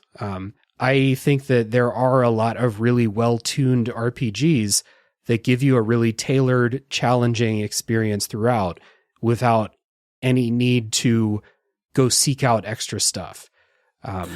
Chained Echoes, Sea of Stars, both were like that. Was the other one I was thinking of? Oh, like the Larian RPGs. Like you could go grind up in the old Baldur's Gate games, not JRPGs, but you could go grind up. In Baldur's Gate 3, you don't need to, and you can't. You actually can't. Once you kill something, it's dead forever. So there are a lot of games that tailor that challenge a lot more than I think. I definitely agree with Chris that a lot of those older games, you were meant to be wandering around for a while and kind of inadvertently grind. Whereas some of the newer games still feel like you're on a linear path, but there are stops along the way where you're supposed to go chill and level up for a while, you know? And then there's another school of thought where they're like, we're going to tailor the challenge every level of the way. We know exactly how powerful you're going to be. So we're going to make this challenge. Sea of Stars did that. Chained Echoes does that. Yeah. I think one criticism that I will levy, because I have mentioned this already, and it's more in RPGs, but it's not specific to that genre. So I can just say games in general from that 32, 64-bit era is games that almost require guides to get some of the better items or to experience the entirety of the game. Mm-hmm. Because that was a marketing strategy back then, is that you'd sell the game and then a supplementary source of income would be selling the guide as well. And the internet wasn't big. Not everyone had the internet. And these guides were often heavily marketed also in magazines. And you need the Prima guide. You need the Brady guide in order to have the best strats. And just having information that would be somewhat deliberately withheld from the player unless you were informed by these guides was total bullshit. And these are things that I think are fair criticisms to be levied against these games during that era. Just off the top of my head, I'm going to use an RPG, but like getting Knights of the Round in Final Fantasy VII and figuring out how to breed a gold chocobo. I don't know who would be able to figure that out just naturally. I'm sure someone is going to listen to this and be like, well, I did. Like, well, fuck you. I don't know anyone else who really honestly could. And then figuring out that like with the second to last boss in Final Fantasy VII, if you use Knights of the Round on that, the final boss will get an additional 75,000 hit points or something. And these are things you would not know at the playground. This is not a pro strat. Hey, by the way, don't use that. Well, how are you going to know that unless your friend bought a guide? And I understand a lot of these things came from Nintendo Power back in the playground era, but also a lot of them came from personal experiences. Just how'd you beat it? Oh, I did this. And then trial and error. But yeah, there was also Nintendo Power strat, but I think it's because these developers saw, or these publishers saw what Nintendo Power is doing, how people are utilizing it. They're like, yeah, we can get in on this too. And fortunately, the GameFAQs of the world eroded that, because then people just started getting it for free. And so developers were like, you know what? I hate to say developers, because I don't think I don't think they did it, but a lot of these publishers were like, you know what? Instead of hiding it behind some obscure wall, we're just going to make you pay for it. So maybe it was, you're still paying for it in a way, but maybe the guys at least came with something tangible. Yeah, I by the time Final Fantasy VII was out, Game FAQs was big enough where like there was tons of stuff to find on the internet at that time. But again, like you said, not everyone had the internet. Like we did, but you know, it wasn't totally a thing. So yeah, I found out how to get Knights of the Round from the internet. Square's own website spoiled Final Fantasy VII for me. I looked in their FAQ for help on this one part, and they just the big spoiler in the game. They just said it there. What the hell are you guys doing? This was before the game came out too. I was just looking at like, because I was like, okay, what am I going to expect from the first 12 hours of the game or whatever? And it's like, well, now I know that. That's great. That's one thing you can expect. Yeah. Yeah. Here you go. But yeah, I agree with what you said. They were still doing shit like that up until Final Fantasy 12. I'm sure there's an example in 13, but you can't get the best weapon in the game if you open up a treasure chest in like the second village you get to. That's ridiculous. Like, what? Who does that? Yeah, Chrono Trigger burned me with a lot of shit like that too, where Chrono Trigger has a lot of those where it's like, don't open this chest the first time you find it. Wait till you visit it in the future, then open the chest, then go back in time, then open it. And it's like, I see it, look, call me smooth brain. I see a treasure chest, I'm opening that shit. Oh, yeah. And so like, withholding that, I think is an example of a trend that like, I think it's pretty easy. Yeah, you can look at the reason why they did it. Doesn't make me appreciate it one bit more. Oh, it's fair criticism. Yeah. Absolutely fair criticism to be levied against it. Because if you are going in blind and you are putting yourself in that playground mentality that I mentioned, you're still going to get fucked. Yeah. Mm-hmm. Does anyone have any other examples we want to bring up? We want to move into community thoughts. We can just kind of respond to these. Just real quick, and I don't have a whole lot to say about it, but I do want to bring up like camera angles and camera systems real quick, because in the 90s sure. when we were starting to explore that stuff, and I think most people know, I love the tank controls era of Resident Evil. Once we got to 4, I'm like, I'm out. Don't want to play this anymore. Didn't like it. There's still tank controls though. Yeah, but behind the back, there's a lot of other problems with that game that I won't go into, but that in my opinion, but I love the original 6. I call them the original 6 Resident Evil, the tank controls. And a lot of people said, oh, this is bad, the detractors of that. But it wasn't just that, it was the cameras, and obviously it's a pre-rendered game. You have to strike these angles. In the PS1 Final Fantasies, the pre-rendered game also, you have to strike these angles. But then with the free movement stuff, I just wish people would I'm trying to think of times where the camera has actually killed me in a game. And I think I can count those times on one hand. I never really understand when people say, oh man, the camera got me killed in Mario 64. Like, I don't think I've ever played it. Like, does it just lurch in some direction all of a sudden and you're like dead? I understand, like, sometimes it can get stuck in a wall. Like, my friend Ven, he recently, a couple years ago, played Devil May Cry for the first time, and he hated this camera system because it was kind of free sometimes, then it was kind of Resident Evil. And like, I'm totally used to that shit. And, he's about as old as me, so he should be too, but he hates that shit, and then when we did like Kingdom Hearts has like a notoriously bad camera. We played Kingdom Hearts 3 for the first time completely blind. We had never played a Kingdom Hearts before. It was an incredible podcast. And he was bitching about the camera, and I'm like, that's like number 37 on the list of things I think are wrong with this game, you know? So I wanted to, I don't know, Rick or whoever, like, how do you deal with that? Like, I've just never been one of those people to complain about a camera, but like some people are. You just got done. You just did the Gex thing. Did that camera fuck you at all? Or like that the camera in Gex 64 was the number one reason I had a bad time with that game. Okay. Actually. And I think that is specific to the 64 version. I know on the PlayStation version, I think L1 and R1 is camera. That works. I mean, that's intuitive. With the 64, it's the C buttons. And even still, it's this weird kind of, it's dynamic, but it's trying to anticipate where you want it to go. And I never died outright, but I definitely failed a lot of platforming because of it. The shoulder buttons on the N64, I don't remember what the left one does, but the right one is for eating flies, you know, so I can't use that for camera. Yeah, no, I don't know that I have strong feelings about cameras, but it's definitely annoying whenever the camera's causing a problem. Yeah. Right. I don't want the camera to be a point of friction like it is in Kingdom Hearts 1. Oh, it definitely is. Yeah. I haven't played 3 yet, but in 1, yeah, absolutely. It's you've got twin sticks and the camera is the shoulder buttons in an action game? What? What are you talking about, dude? This is a good example. We had it in the notes. I wanted to bring up Mario 64 as an example. This is one of those like where if you play Mario 64 now for the first time, or if it's been a long time since you played it, you might think that the camera is rough. It's a really common criticism out there for the game.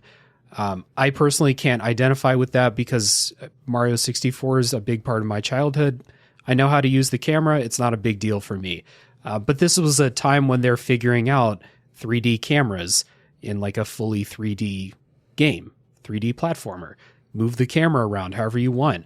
They had to make a character so people would fucking understand what was happening. Yes. So that's one of those things where like, I'm not sure how I would feel if I played it for the first time because I can't have that experience. But it's definitely a point of like criticism for a lot of people with Mario 64 or it sounds like with Gex and Kingdom Hearts. And then with tank controls, that is something where I can think in my head like Resident Evil 1, they're trying to figure out how to make a character move in 3D space. And this is what they came up with. And I can understand that. I still hate it. It still really affects my experience playing that game.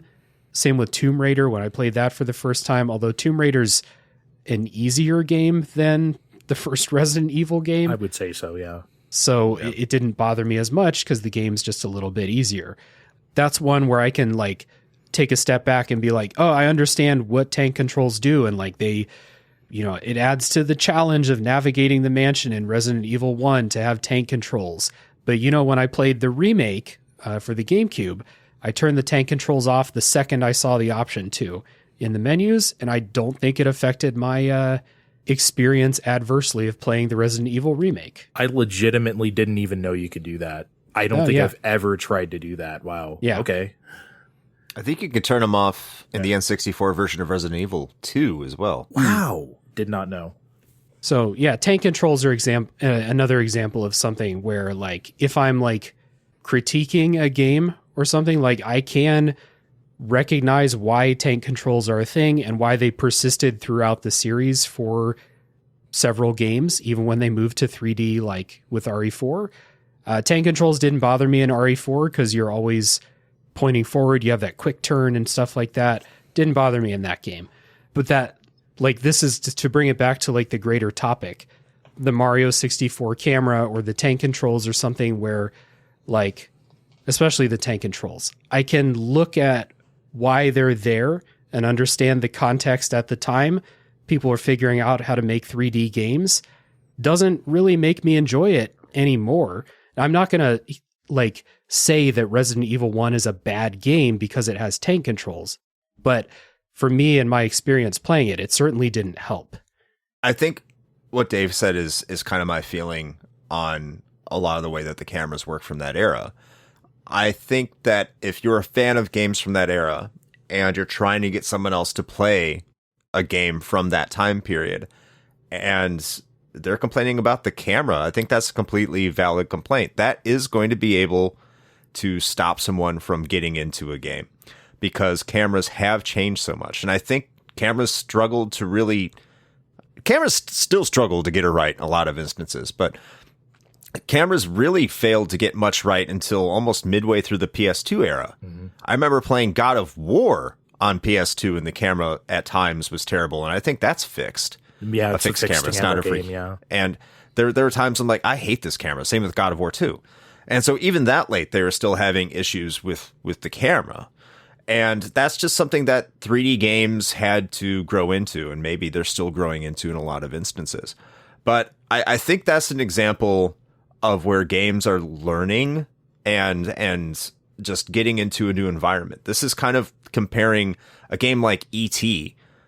on the Atari, which was rather ambitious. I know a lot of people like to shit on E.T. and say it was terrible, but that's just because a lot of people didn't know how to play it. You go back, is it a great game? No, it's not. It's not as bad as everyone says it is. I'm not here to tell you E.T. is a hidden gem or some shit. It's far from it. You heard it here first. There you go. But at the same time, like, they were learning how to try to make a game more expansive and something more than just a simple arcade port or something like that. They're trying to do something different. And then you have a game like Pitfall, and Pitfall's not Super Mario Brothers, but they were learning how to scale from one screen to another, and Super Mario Brothers did that just much better.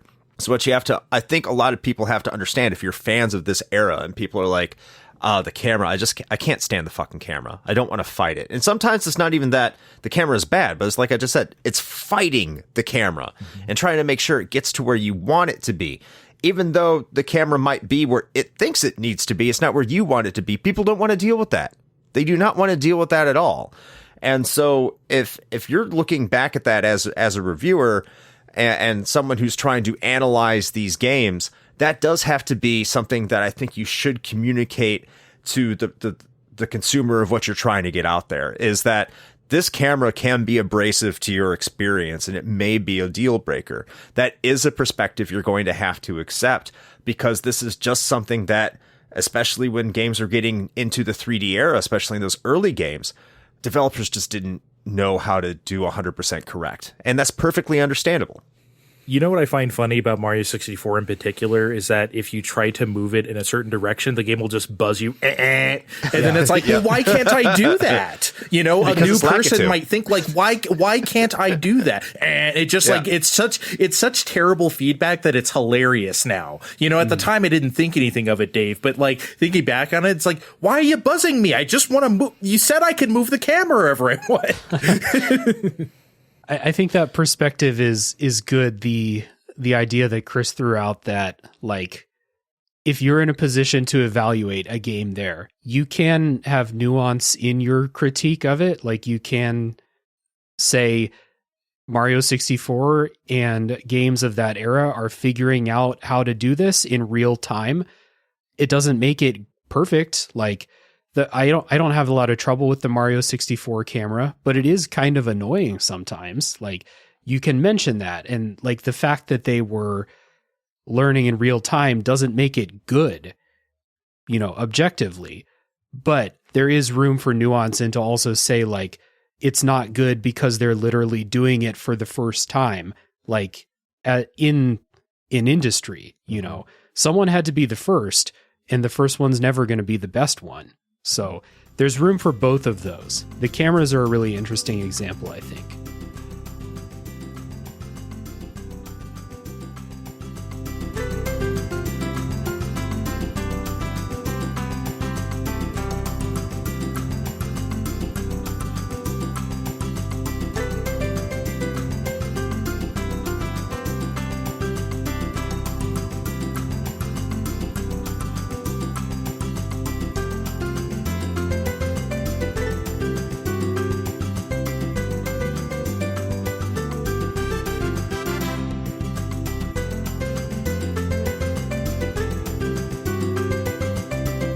What do you guys say we get into these community thoughts here? Let's do it. Putting Yeah, on my sounds pants right now, ready to go. So, for the community thoughts for this discussion, I put out the call whenever we do a roundtable discussion episode in the Discord server for community members to give their 2 cents on the topic at hand. And we got quite a few responses for this topic here. A lot of people with thoughts. So, I'll get us started with Matt, aka Stormageddon. Matt is a patron from many podcasts, such as Fun and Games, Reignite, and Screen Snark, among other projects. Thank you, Matt. Matt says, this is so hard to quantify for me. I think the most basic way I can say it is I always go in with an open mind, regardless of when the game was made. It's rarely a consideration because I try and meet games where they live, and also I've been gaming since the Atari 2600. Please don't do the math. I can't put myself in the shoes of someone who never played any classic games and lacks the context. That said, I played Final Fantasy IV for the first time in 2023. It was the pixel remaster, so there were improvements, but at the core, it was still that original game, and I loved it. I met it where it lives, and it's one of my all-time favorites now. Old games aren't inherently bad, but I could see how someone might now feel that way with no point of reference.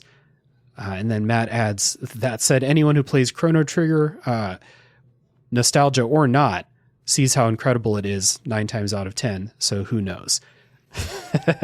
I think Matt has a good point here that point of reference, which we've all made a point to mention that, like, at least making the effort to give yourself that point of reference should be step one, I think. Now, however far that point of reference goes for you personally in your enjoyment, it sounds like it does more for the 3 of you than it usually does for me personally.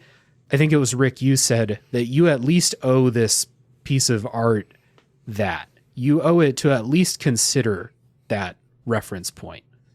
This one's from Doug, who is a patron from Nostalgium Arcanum, the podcast.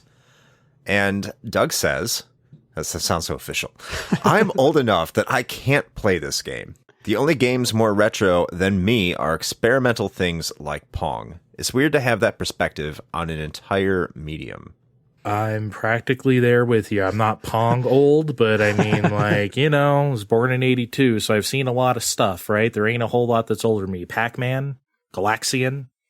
I think Doug added this as a joke in the server, in the like the submissions here, but I did think that we're talking about video games here, and video games are kind of a unique medium because it is possible or plausible that lots of people who'd want to join this discussion have been around for much of, like, the medium's history, like Doug says here. And so it's not like, you know, any of us wanting to watch a silent movie or something like that and really having to, like, dig for historical perspective. Whereas, like, some people, like Doug says, none of this is, you know, outdated in my opinion, because it's all part of my experience, which is interesting for video games. You know, I was actually, when you said silent movie, that's funny. I was thinking of film noir. Like, what if you don't have the perspective of the 1940s or 50s or something like that, or you're not even thinking about that? I mean, it's impossible because it's a black and white ass movie, but you know what I'm trying to say. Like, it just, like, you have to kind of, you know, with any art, you kind of have to, like, put yourself there a little bit, you know? Mm-hmm. Especially if the movies are trying to make statements about society at large. Society changes over time. Mm-hmm. Mm-hmm. And so if part of that art is how they're making a statement on something and how that is interpreted and how that's supposed to make the viewer feel in a movie, if you're not willing to put yourself in the shoes of as someone who's watching it in the year it was released, then yeah, you're doing a discredit to that piece of art. Yeah. You can imagine, like, takes some of the attitude that I have towards some retro games and just apply that. Like, imagine me watching a Charlie Chaplin movie and being like, what the fuck is this? This is ridiculous. This is bullshit. Yeah. Why is no one talking? I don't fucking understand. No, like, it's all right. Tap dancing. Who does that? That is So dumb. dramatizing for effect, but yeah. This next submission comes from Jake, who is a patron and is from the pre-order bonus podcast. Here's what they have to say. I make a big effort when playing older games for the first time to try to understand games in context. It's something I've done with classic movies, books as well, although I feel like the, quote, datedness of video games is usually more pronounced because games rely on interactivity and puzzle work more than other artistic mediums. Video game logic is a very real thing that has evolved alongside everything else, too, about video games. And I understand video game logic to mean coherent puzzle systems and player game expectations. It's kind of a meta-knowledge about playing video games. They go on to say this, a long preface to say that if I can't click with an older game's logic, then I'm more likely to put it down. I think in some genres that logic has evolved less, so when playing Earthbound or Star Fox 64, I've had a blast and they don't feel so dated. Although the save system on NSO is welcome because I can manage my time better. But Super Metroid, I cannot read the exploration logic of that game to save my life. Metroid Dread, I loved though, because it used more familiar and contemporary video game logic. Does it? Dre, you have a big note here after that first paragraph. Yeah, I'm sorry to interrupt. I just does it really? Can we address that real quick? The Super Metroid really I don't know. Well, Metroid Dread is a much more linear, guided experience than Super Metroid is. Super Metroid, you kind of have to poke at corners and bomb floors and stuff to find your way forward. Metroid Dread is always just here's the next place. Really quick, Metroid Fusion did that too, and that game's over 20. Yes, it did. Yeah, it did. Yeah. But yeah, I think what he was saying about video game logic is very interesting because that's a good point to make because there's lots of stuff, video game logic from back then that we just don't use anymore that I may know about that other people will not. So if Dave plays, I don't know, Power Blade for NES or Journey to Silius or something like that, I'm going to know stuff. Great and games. it's this game is going to do this or whatever. I kind of just have that sixth sense about it, whereas Dave might not or Rick might not. Right. So that is something to keep in mind. And that's just one of those things, almost like Matt was saying too, where it's just almost impossible to separate yourself from because it's just something you're just going to have to acquire from being old, for lack of a better term. I talked about this on my Secret of Monkey Island episode where that game and then Resident Evil, which I talked about not that long after that, both of those games use a type of video game logic that games today don't really do, unless they're remakes of older games, like Resident Evil 2 remake. The idea of pixel hunting and combining items together and stuff like that, a lot of games don't really do that unless they're trying to invoke that specific thing from the past. To be fair about Secret of Monkey Island and those games made by LucasArts at the time, Yeah. I think nobody really did because there's a reason why they died, and a great success, which was Day of the Tentacle, only sold 60,000 copies. So don't feel bad about that. I'm surprised it even did that much, to be quite honest with you. It was a great success. Not just, if you love them, you love them. I'm not here to criticize your taste, but I'm just saying. Yeah. Right. A lot of people had problems with them. Yeah. So, Disc Chimera from Game Over Hell on YouTube, great name, by the way. He says, it's going to be a case-by-case basis for me. First, I try to think of the context in which a game came out when analyzing it or judging the game. It's impossible to detach being used to newer standards and improvements in design and technical advancements, though, so it makes sense to ultimately still condemn games for not feeling so great to play today, for having UI problems, targeting systems that feel clunky, etc. The biggest sources of frustration for me is tied to how games play, how their HUD and UI and menus work and look like, and how slow or fast things respond. And sometimes I'll even prefer how it was done in the past, and a good example of that is a decentralized camera a lot of modern games use. I actually prefer characters being in the center rather than being in the corners, unless it's a third-person shooter. He says a number of things like random encounters are something I don't miss, but also don't hate, exception being when they're super high, like in Tales of Fantasia. Graphics and sound are very minor cons for me. I can even have fun with Atari 2600 games, so it's only tongue-in-cheek if I make fun of N64 fog or muddy textures on PlayStation 1 or dancing wall textures, etc. outdated aspects of games varies from game to game. If it's a game we played as a kid, it can fill our hearts with nostalgia and reminisce about the good times, and other times they can be absolutely dreadful. I think outdated aspects of games don't bother us as much if the whole game holds up and is still fun to play. So I have a couple thoughts. I agree with that last part. It's kind of what we were saying about the Mario 64 camera. You know, like, yeah, it's a little annoying sometimes, but whatever, right? It's Mario 64. Like, come on, right? Are you going to really let that stop you? Because I'm not. But I don't want to say take issue. That's a little strong. But I really want to say something about, he says at first, he tries to think of the context when a game came out when analyzing it, but then the next sentence is, it makes sense to ultimately still condemn games for not feeling so great to play today. I think those two things are extremely contradictory. You can't say you're going to approach the game from the context in which it was made and then also say you're going to condemn it.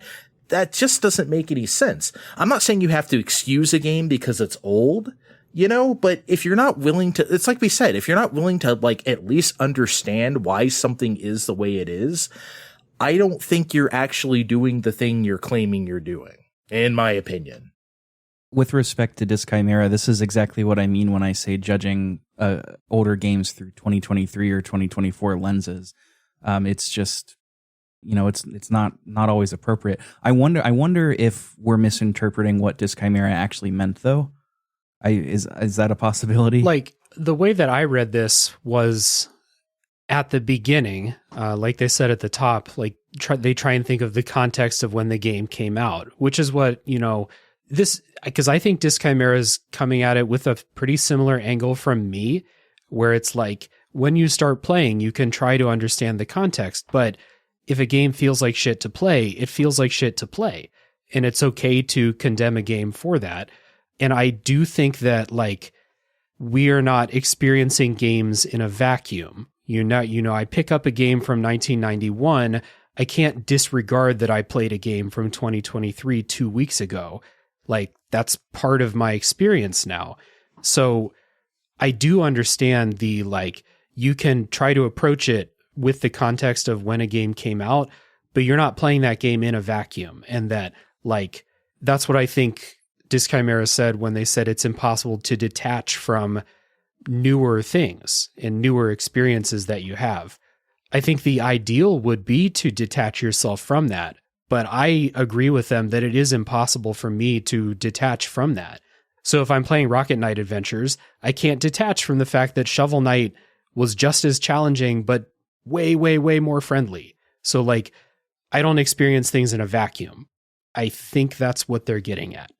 Okay, I mean, I wasn't trying to be too harsh. I'm just saying that, you know, it just feels like, I don't know, if you're either in it to put yourself in the frame of mind, and if you're going to do that, I think you do have to look past some things. And if you're going to look at it in a modern context, obviously you're not going to do that. So I just think it's, I don't know, for me, it's almost impossible to be both. I don't know. Maybe it's just my mentality about it. Speaking for myself here and trying to put myself in the context of what Disc Chimera is saying here, the first genre that comes immediately to mind to me is first-person shooters. If I go back and try to play a first-person shooter as it was originally released, like back when Doom came out in 1992, the controls are going to be almost unrecognizable to a point where I am not having fun. If I go and try to play a first-person shooter on a console today, I mean, back in like the PlayStation 1, Saturn, and 64 era, it's going to be very difficult for me to adjust in an age where we have dual sticks or WASD plus a mouse. And I think it's easy to say that control scheme just doesn't work as well as what it does today. And maybe that's what he means by condemning it. Because I can look at those games and be like, wow, that is rough. I do not want to play a game this way. And I think you can do that because you can make mods that can optimize it the way you want to play it today. But if you're critiquing it as its original point of art, you can put yourself in that era and why they made that control scheme the way they did. But today it just doesn't fucking work. So when I come from it from that perspective, I think it's fine to condemn those when control schemes change so radically. I think condemn is a very hard word, very harsh word. And I think that's a little too harsh, but I think it's perfectly okay to criticize something that just does not work from modern perspectives and use it as a way to like dock points, so to speak, when analyzing a game. Yeah, agreed. Another one that comes to mind is what I've heard about like modernizing the controls for GoldenEye and actually making it a good game, making it a fun game. I think Rick was talking about this recently. Like, just play it on PC and save yourself the heartache. Yeah. Yeah, it's an objectively better experience on PC. Yeah. So I get where Disc Chimera is coming from, for sure. Next is Thrak, friend of the show from the 3DO Experience podcast. Thrak says outdated aspects of games vary from game to game. If it's a game we played as a kid, it can fill our hearts with nostalgia and help us reminisce about the good times, and other times they can be absolutely dreadful. I think outdated aspects of games don't bother us as much if the whole game holds up and is still fun to play. Yeah. I think in this episode we have focused on specific parts of games rather than whole games. Whereas like I don't think that Mario 3 is a bad game. I don't like it because of the things we talked about. And I think that those specific things we talked about, in my opinion, are bad, but it doesn't make the whole thing bad. There's a lot of other things that are good about it. Same with Mario 64. Like, I don't think someone could, like, unless you just cannot handle the camera, which again, I cannot relate to at all. I don't think anyone's going to be like Mario 64 is trash. Like, that would be ridiculous, I think, to say. So I've seen it. If like the greater package holds up, then I think, like Thrax said, some of those outdated aspects wouldn't bother you as much. All right, next is John from the Video Game Lounge podcast. See, I can say that one right. Not so much design philosophy, but rather included content. I'm glad that we are past the 360 and PS3 days of every game having a piss-poor multiplayer component tacked onto them. You know what the first game that I thought of whenever I read this was Spec Ops: The Line. Yeah, exactly. With that tacked on Mass Effect multiplayer 3. mode that completely betrays the entire point of the game. And I think the developers were even like actively trying to say no to it. Yeah. And the company was like, nope, we have to do this to make it sell. Yeah. They're like, well, fuck us. And then it got dinged in reviews because it had a mediocre multiplayer when that's like so far from the point. I think this is a trend that we can look to and be like, that was the style at the time. Like the core of this episode, that was the style at the time. And we can look at that and be like, yeah, I don't really give a shit if the multiplayer is bad because I don't care about the multiplayer. And you probably can't play the Spec Ops: The Line multiplayer anymore anyway. So that's what people cared about, though. I get why the publisher, I mean, I understand why they didn't want to put it in there, but I get why they wanted to have it there. That was just it. Yeah. The game that I thought of right off the bat was Mass Effect 3, and this is why. And I'm kind of against reviewers when they're like, the multiplayer is there, but you don't need to play it, but you're docking points off the main experience for it. If it's not the main selling point, like a Call of Duty, people are always playing that for the multiplayer. I think they need to be two separate reviews, what the campaign is and what the multiplayer is. I know review sites started doing that, and if you care about reviews. But when it comes to Mass Effect 3, the multiplayer wasn't that great, and you're like, okay, I'll just avoid it. But the multiplayer actually had an impact on what was going on in your single player experience. And that's where the tacked on multiplayer kind of crosses the line. And that's where the criticism and analysis, you can start interweaving the two. But I think that if you're going back to a lot of these games that are off servers, I mean, in a way, I'm happy we're past that era because that's development resources that could probably be put further into the single player campaign, which is great. But I think if you can go back and you don't have to worry about the multiplayer for a lot of these games anymore, and you can just take it as a single player experience. Even with Mass Effect 3 nowadays, because they patched it out because they realized how much of an abomination and a mistake that was. But if that still existed and that was still the way to get the best ending of the game, was playing their, mid at best multiplayer experience, then yeah, you just free for all, go after it, like hammer them. I was thinking about this recently, though, since Naughty Dog canceled that Last of Us Online thing, like in the last couple weeks after this recording anyway. And it's funny how we don't have those modes anymore because we're in the live service era. So we just actually really don't have those kind of just tacked on multiplayer. I guess I don't know, some people might miss stuff like that where it's like, and I do kind of wish, like, why can't they just release The Last of Us? Like, does it have to be this ongoing thing? Of course the answer is yes, because capitalism, but like, can't we just, like, it is weird that we can't just release a multiplayer game now that was like those other modes where it's just like, here's a thing you can play and it's $30 or whatever and go for it. No, now it's got to be this continuous monster, you know, it's weird. Yeah. The Naughty Dog games in particular, like, there are a lot of people who liked those Uncharted multiplayer modes, and The Last of Us 1, whatever the fuck, Mercenaries or whatever Factions, it was called. I think. I think Mercenaries is Resident Evil 3. Yeah. Yeah. So whatever it was, like, there are a lot of people who liked it, and it's just I can't relate. But yeah, I am glad that those development resources are being put toward, in a lot of cases, being put in toward the single player experience as opposed to, tacked on multiplayer, because it was the style at the time. That it was. Artful Scruff has this to say. They say, I think I generally agree with what's been said so far. I'd treat them on a case-by-case basis, and nostalgia can go a long way. I feel like if I was to play an old game for the first time these days, I might have little patience for the parts of it that have aged. On the other hand, I have a lot of love for Future Cop LAPD back on the PS1, and when I revisited it on PSP, I found it to be nigh unplayable. So nostalgia is no guarantee that a game will still be enjoyable, at least for me. That's always the worst, to go back to a game that you loved as a kid to discover that, it's not so good no more. Yeah, we've all been there. My first time I ever felt that way, and it wasn't even that long of a gap, was, I don't know if you guys remember the PS1 fighting game Tobal No. 1. Yeah. It had like Akira Toriyama designs and everything. And I'm still an Akira Toriyama freak. So like, I was like, of course I'm playing this game. My friend wanted to rent it for the Final Fantasy VII demo. I actually wanted to play Tobal No. 1, and I had a great time. We rented that. We played it all over the weekend. I got another copy of that game, like, I want to say 7 years later, in like 2004.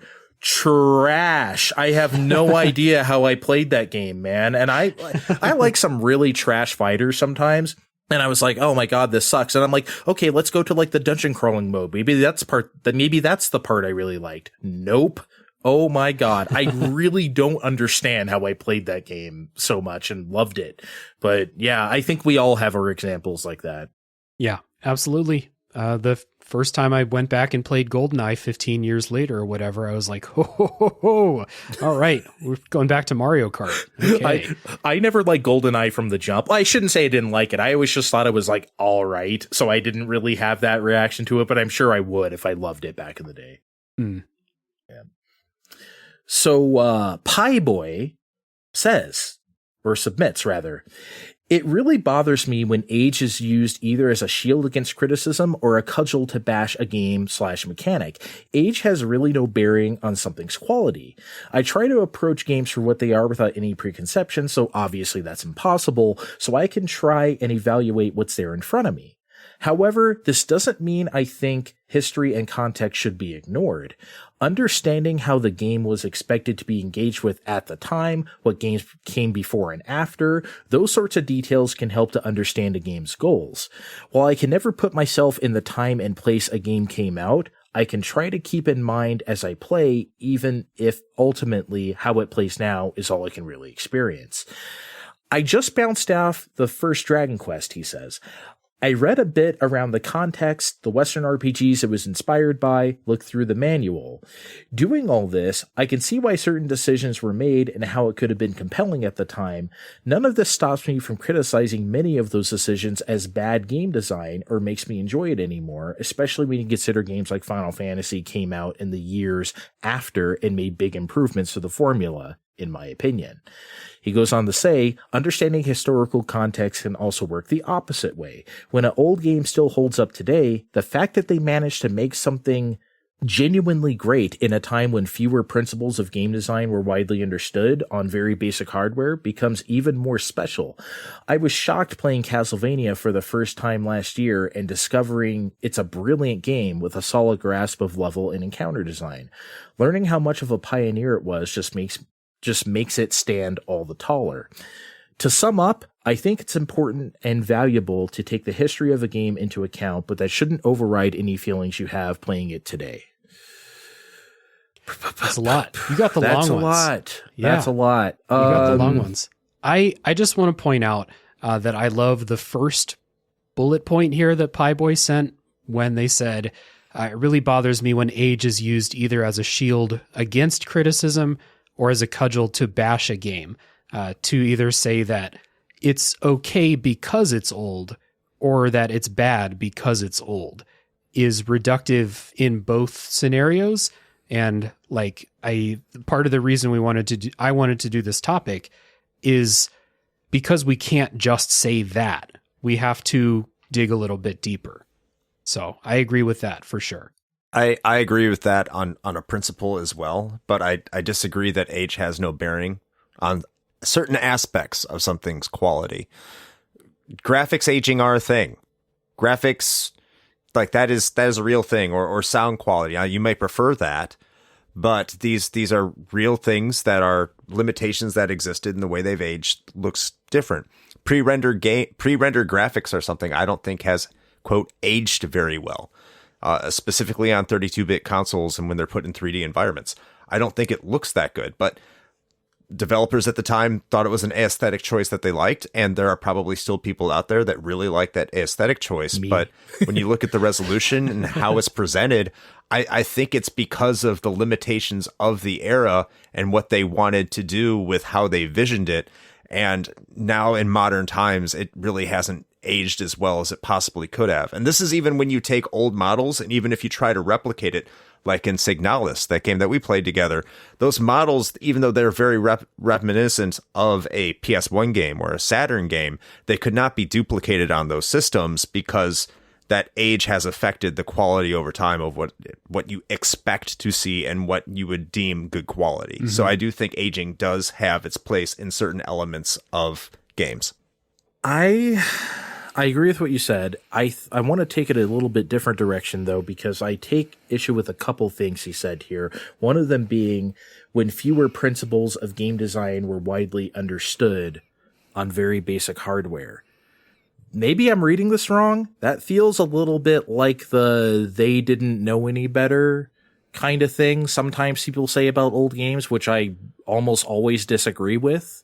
I think all these things are largely a choice in these old games, and not just because, well, they're just experimenting. Sometimes that is the case, don't get me wrong, but I think like 9 times out of 10, it's not. They knew what they were doing. So I don't know, maybe, am I crazy? I'm kind of reading it the wrong way, maybe, but I just kind of feel like it's a little bit of that, which I generally always disagree with. Dave? That's how I read it too, and I agree with you. I think Dragon Quest is a very well designed game. Mm-hmm. It might have mechanics that we're not used to anymore, but I'm reading your comments. I mean, you wrote this. I'm kind of borrowing Go from ahead. a lot Go here. ahead. But it kind of has my perspective on this as well. Whereas Dragon Quest was designed to be wizardry for newbies. Mm-hmm. It was meant to be the experience for everybody. Again, kids' multimedia experience, just adults got into it too because it was simpler. It wasn't as stressful. Those old PC RPGs, Wizardry, Ultima, Xanadu, they kicked your ass and reveled in it. Oh, yeah. They laughed at you while you died. Dragon Quest was, hey, don't like dying as much.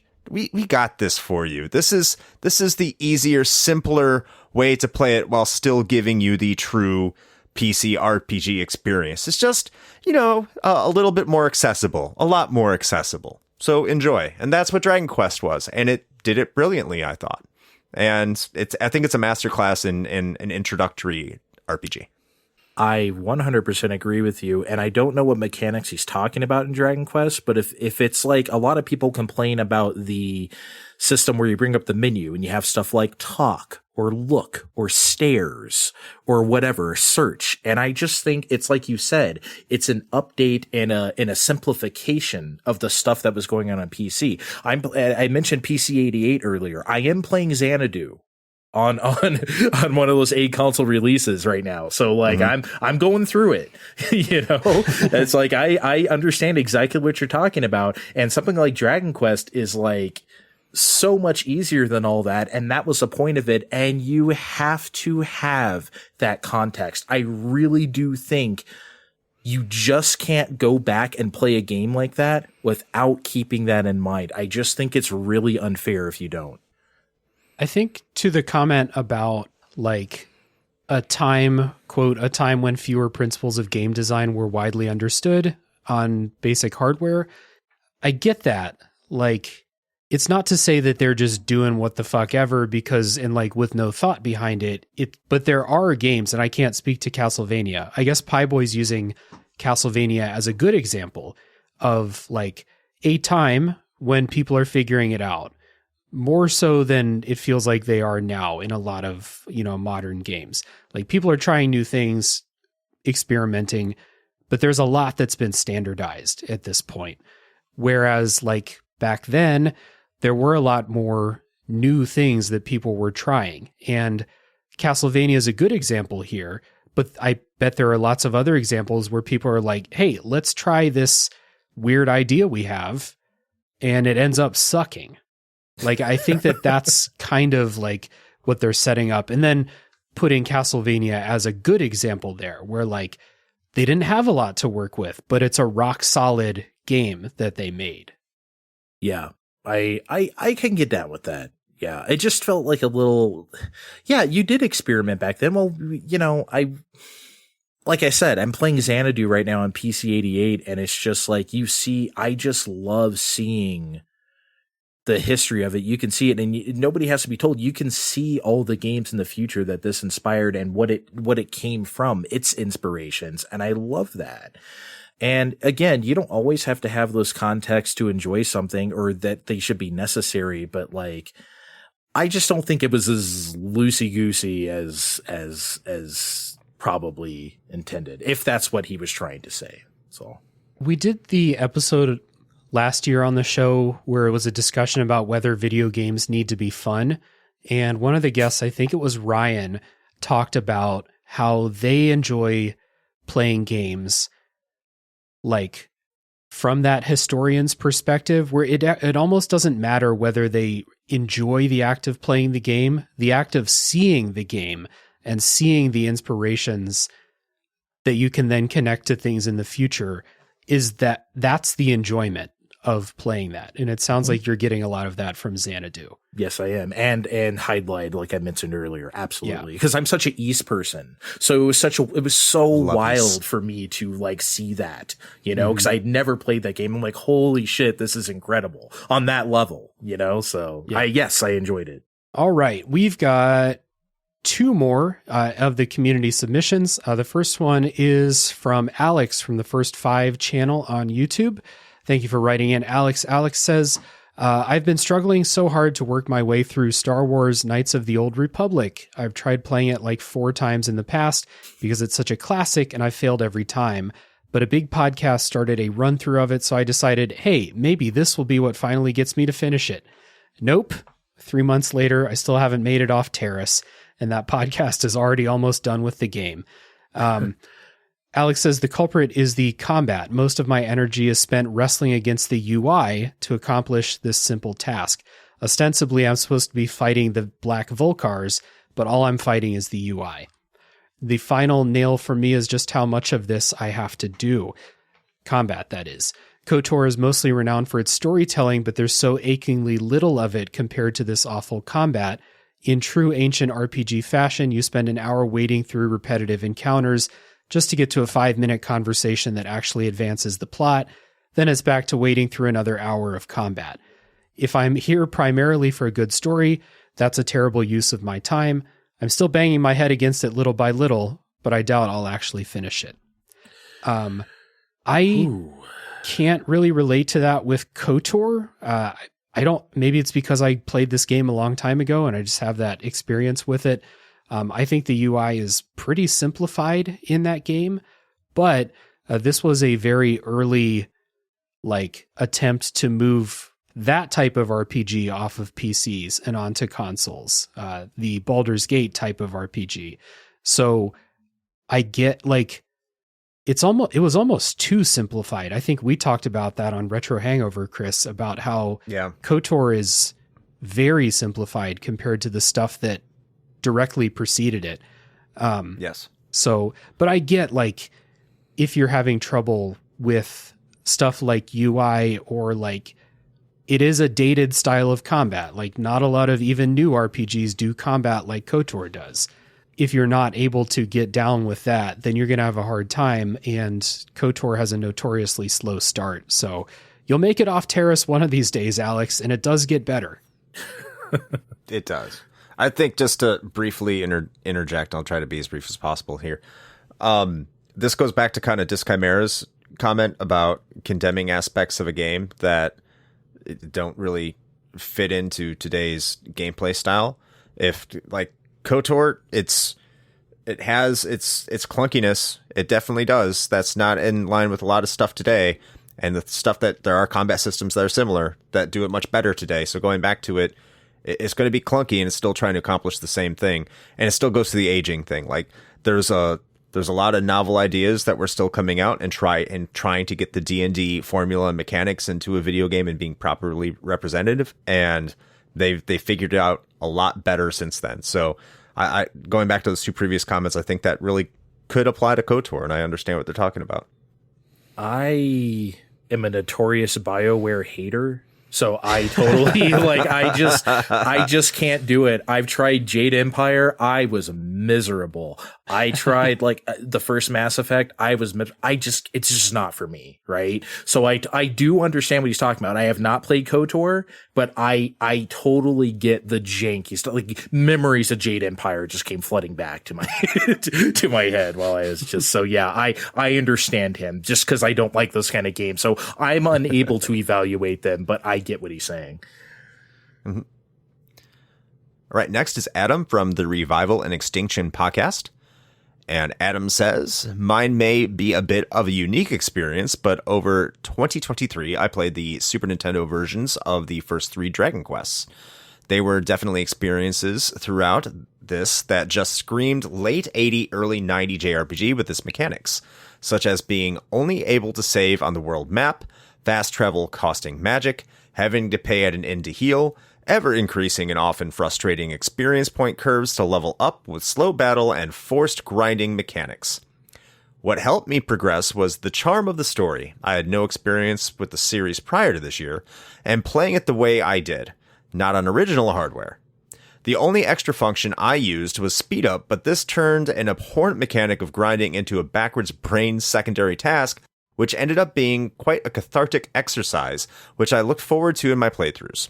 Oh boy. Yeah, it comes down to let people enjoy the games how they want to. I have not played the original 3 Dragon Quests. Just knowing my own proclivities, I don't think that I would agree with Adam, but those options are there for him, and it's what got him to enjoy the game. So good on you, man. That's abhorrent mechanic. Yeah, I don't know. I just strong. Can't. Yeah, I'm strong. Yeah, very strong. I think we're all RPG people, so I think we're all just what? I just can't. I can't relate, man. I can't. Yeah. But I get you. But I'll I agree can't. to disagree. Yeah. But I hate Dragon Quest 2. Sometimes I get to a point in an RPG like that where it's very, very clearly a point where I need to grind or something. And I'm like, I don't want to grind right now. But you know what I do? I put on a basketball game and I grind while I'm watching basketball, and it's all good. It'd be, like Adam said, a secondary brain task, which grinding can really turn into. It's me watching basically an entire NBA playoff series while beating up dinosaurs in the forest in Final Fantasy VI.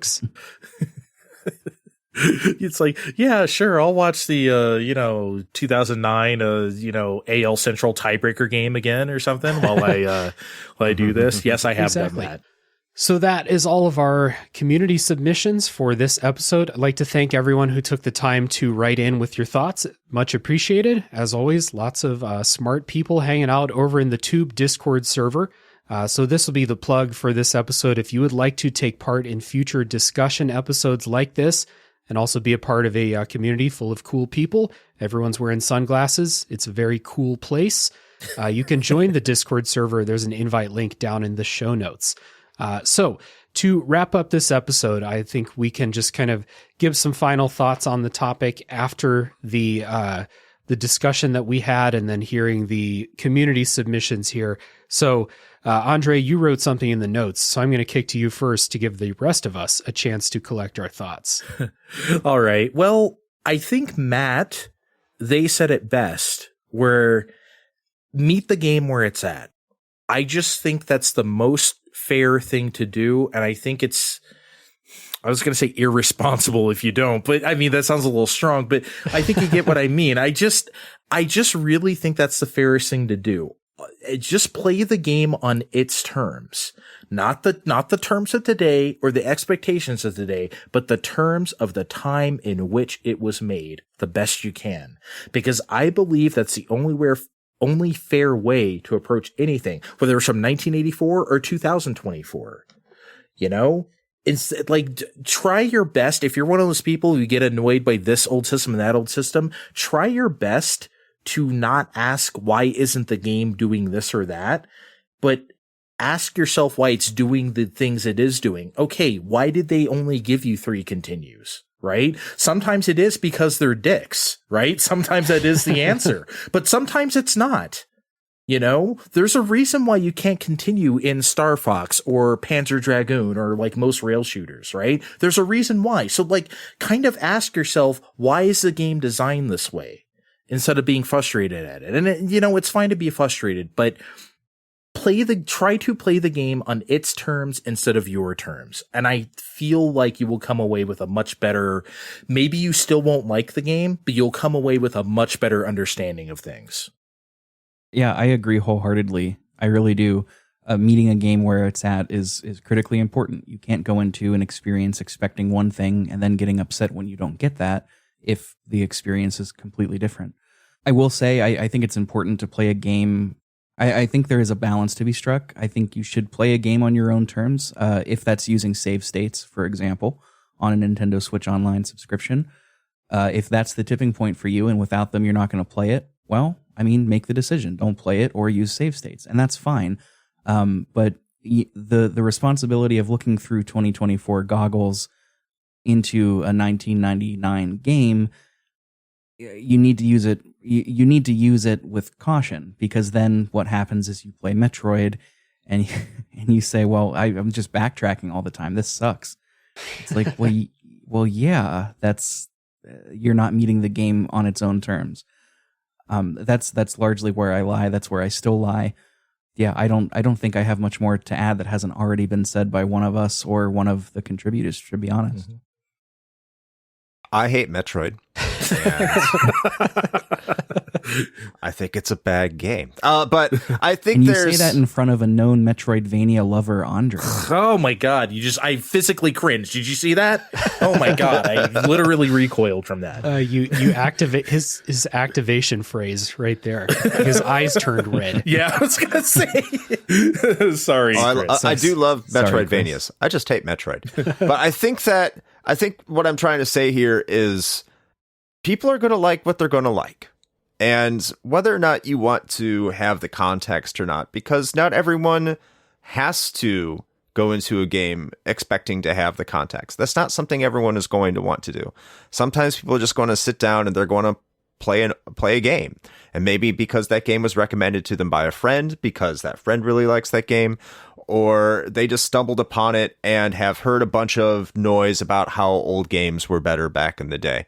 Sometimes that means you're going to find something you really enjoy. Sometimes you aren't. Sometimes that's because mechanics that were at that time that were used where mechanics that you're not used to and you just can't wrap your head around. And sometimes something is just going to gel with you no matter when that game came out. I love Galaga. Galaga was released before I was born. That game was not made for me or my gaming tastes, but it's something I gravitated to. I hate Metroid, but I love Castlevania Symphony of the Night. Usually those things, that's a contradictory statement towards a lot of players. Why? I just can't get along with Metroid and what it was doing at the time, but then I can sit here and tell you and just wax poetic about how amazing Mega Man 2 and Castlevania are.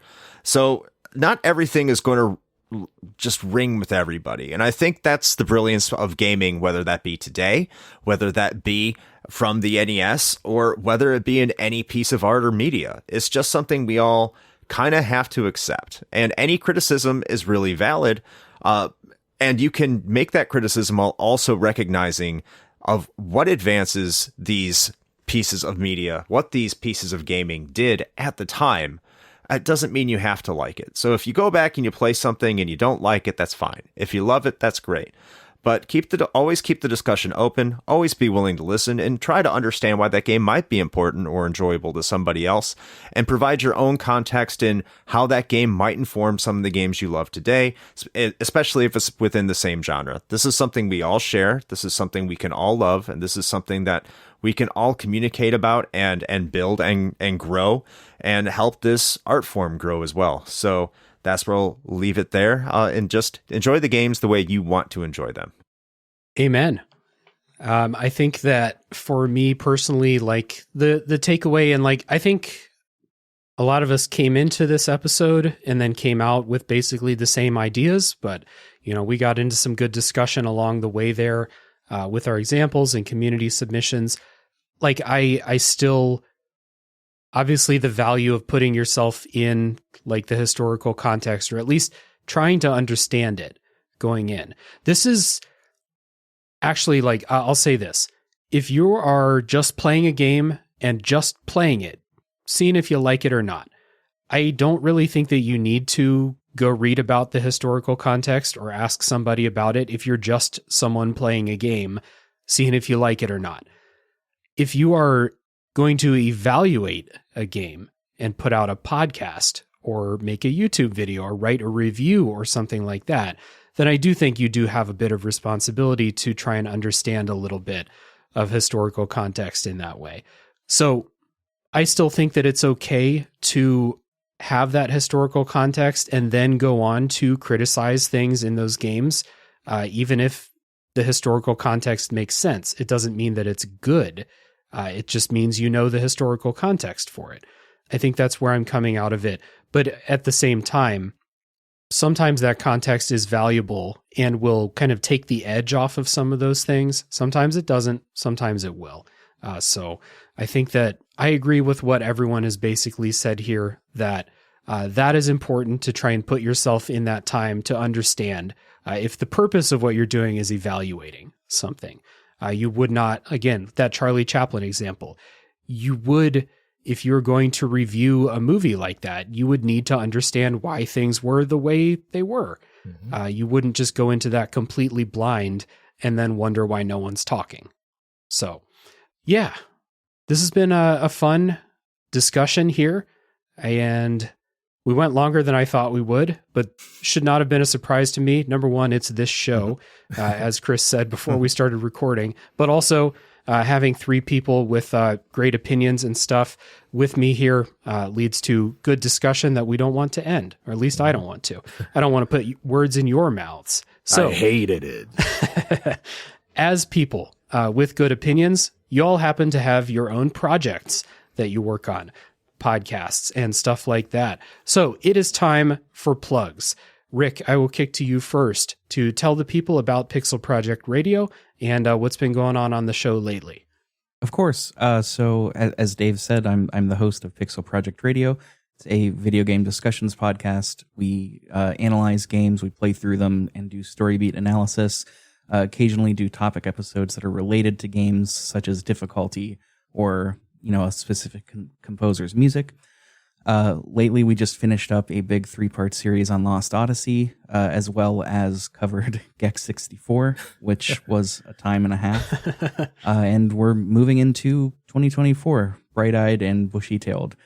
And if you want to check us out, we're available wherever you get your shows, on all of the standard socials, except for Facebook. And yeah, that's pretty much it. We have everybody on this panel has been on the show at least once, except for Dre, who is scheduled for 2024. Yes. So there's no shortage of these folks with good opinions, as Dave said, if you want more of them too.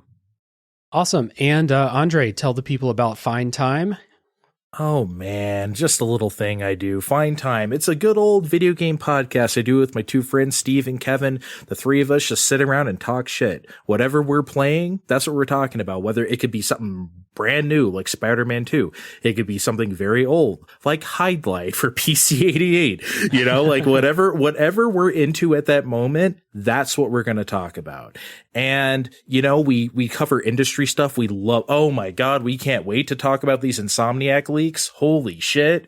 We were going to dig into that. We love talking about industry stuff like that, or, you know, sort of deeper topics about just video games. And then we love quiz games too. Like, I don't know shit about Pokemon, right? Steve loves to play Pokemon Real or Fake with me. He has a list of Pokemon. He could have made it up. They could be real. And I'll have to guess real or fake while Kevin just sits there and laughs at me for 20 minutes. It's real good. I promise. It's good radio. It's not radio, but it's a podcast. But yeah, that's Find Time. Very occasionally we'll cover a movie or an anime or music sometimes. We just kind of keep it open that way. But for 9 times out of 10, we're talking about video games, and it's real fun. So I don't know, Find Time Podcast on Twitter. Go ahead and find us there. That's our main feed, and hope you join us for a fine time. Gotta say it. You said the thing. All right, we can move on to Chris to tell the people about Retro Hangover. Yes, I am part of the Retro Hangover podcast, as you have already heard. What we do, me and my host, Shane, I guess I'm the co-host over there. He really does all the hard work. We have a podcast about old video games, old retro video games, where we take a game 10 years or older and we discuss it, and we break it down in terms of our personal experiences, the plot, the story, the graphics, the audio, the gameplay. We break that all down, and then we discuss whether or not that game holds up today. So much in the similar vein of this conversation. Right now we have an event going on over at our Patreon. It'll be out to the main feed in a few months, but right now it's over on our Patreon. It's called the King of Games 96. You can find Dave over there, where we pit a bunch of games together from the year 1996 to determine which game overall is the most important or best, or however you want to term it. We all do that. There's chaos that ensues, and we make a bunch of people angry, make a bunch of hot takes, but you're going to have to go over there, figure that out, or just wait a few more months and it'll be available to everybody. But I think that would be something that you would enjoy over there on our show. And it has a bunch of different podcasts as well, not just Dave, a bunch of familiar faces, and it's a great time. Mm-hmm. So yeah, go check us out at Retro Hangover at our link tree, linktr.ee/Retro Hangover. Awesome. And too much quality out there for a lot of individualized praise right now, but I'll just say everyone should go check out Pixel Project Radio, check out Find Time, check out Retro Hangover. That King of Games 96 series was a great time. I'm looking forward to the reactions to how that went. So you'll find links down in the show notes for all of those podcasts. Highly recommended. There's a reason that I invited these folks on the show to talk about this today. And I have been on Pixel Project Radio a few times. I've been on Retro Hangover a few times outside of that King of Games series. If you're looking for an easy in, if you can't live without me, seek help, but also seek out those guest appearances that I did too. For this show, real quick plugs at the end. I already plugged the Discord server. Leaving ratings and reviews is really helpful in case somebody searches exactly what the title of this episode is. I don't even know what it is yet. But in case they search it, it'll get bumped up the algorithm. And if you want to support monetarily, patreon.com/RealDaveJackson. Always appreciated. And with that being said, we will sign off. It's been a while. So thank you, Rick. Thank you, Dre. Thank you, Chris, for joining me. And thank you, everybody, for listening. Tune in next week for the next game to come out of the backlog.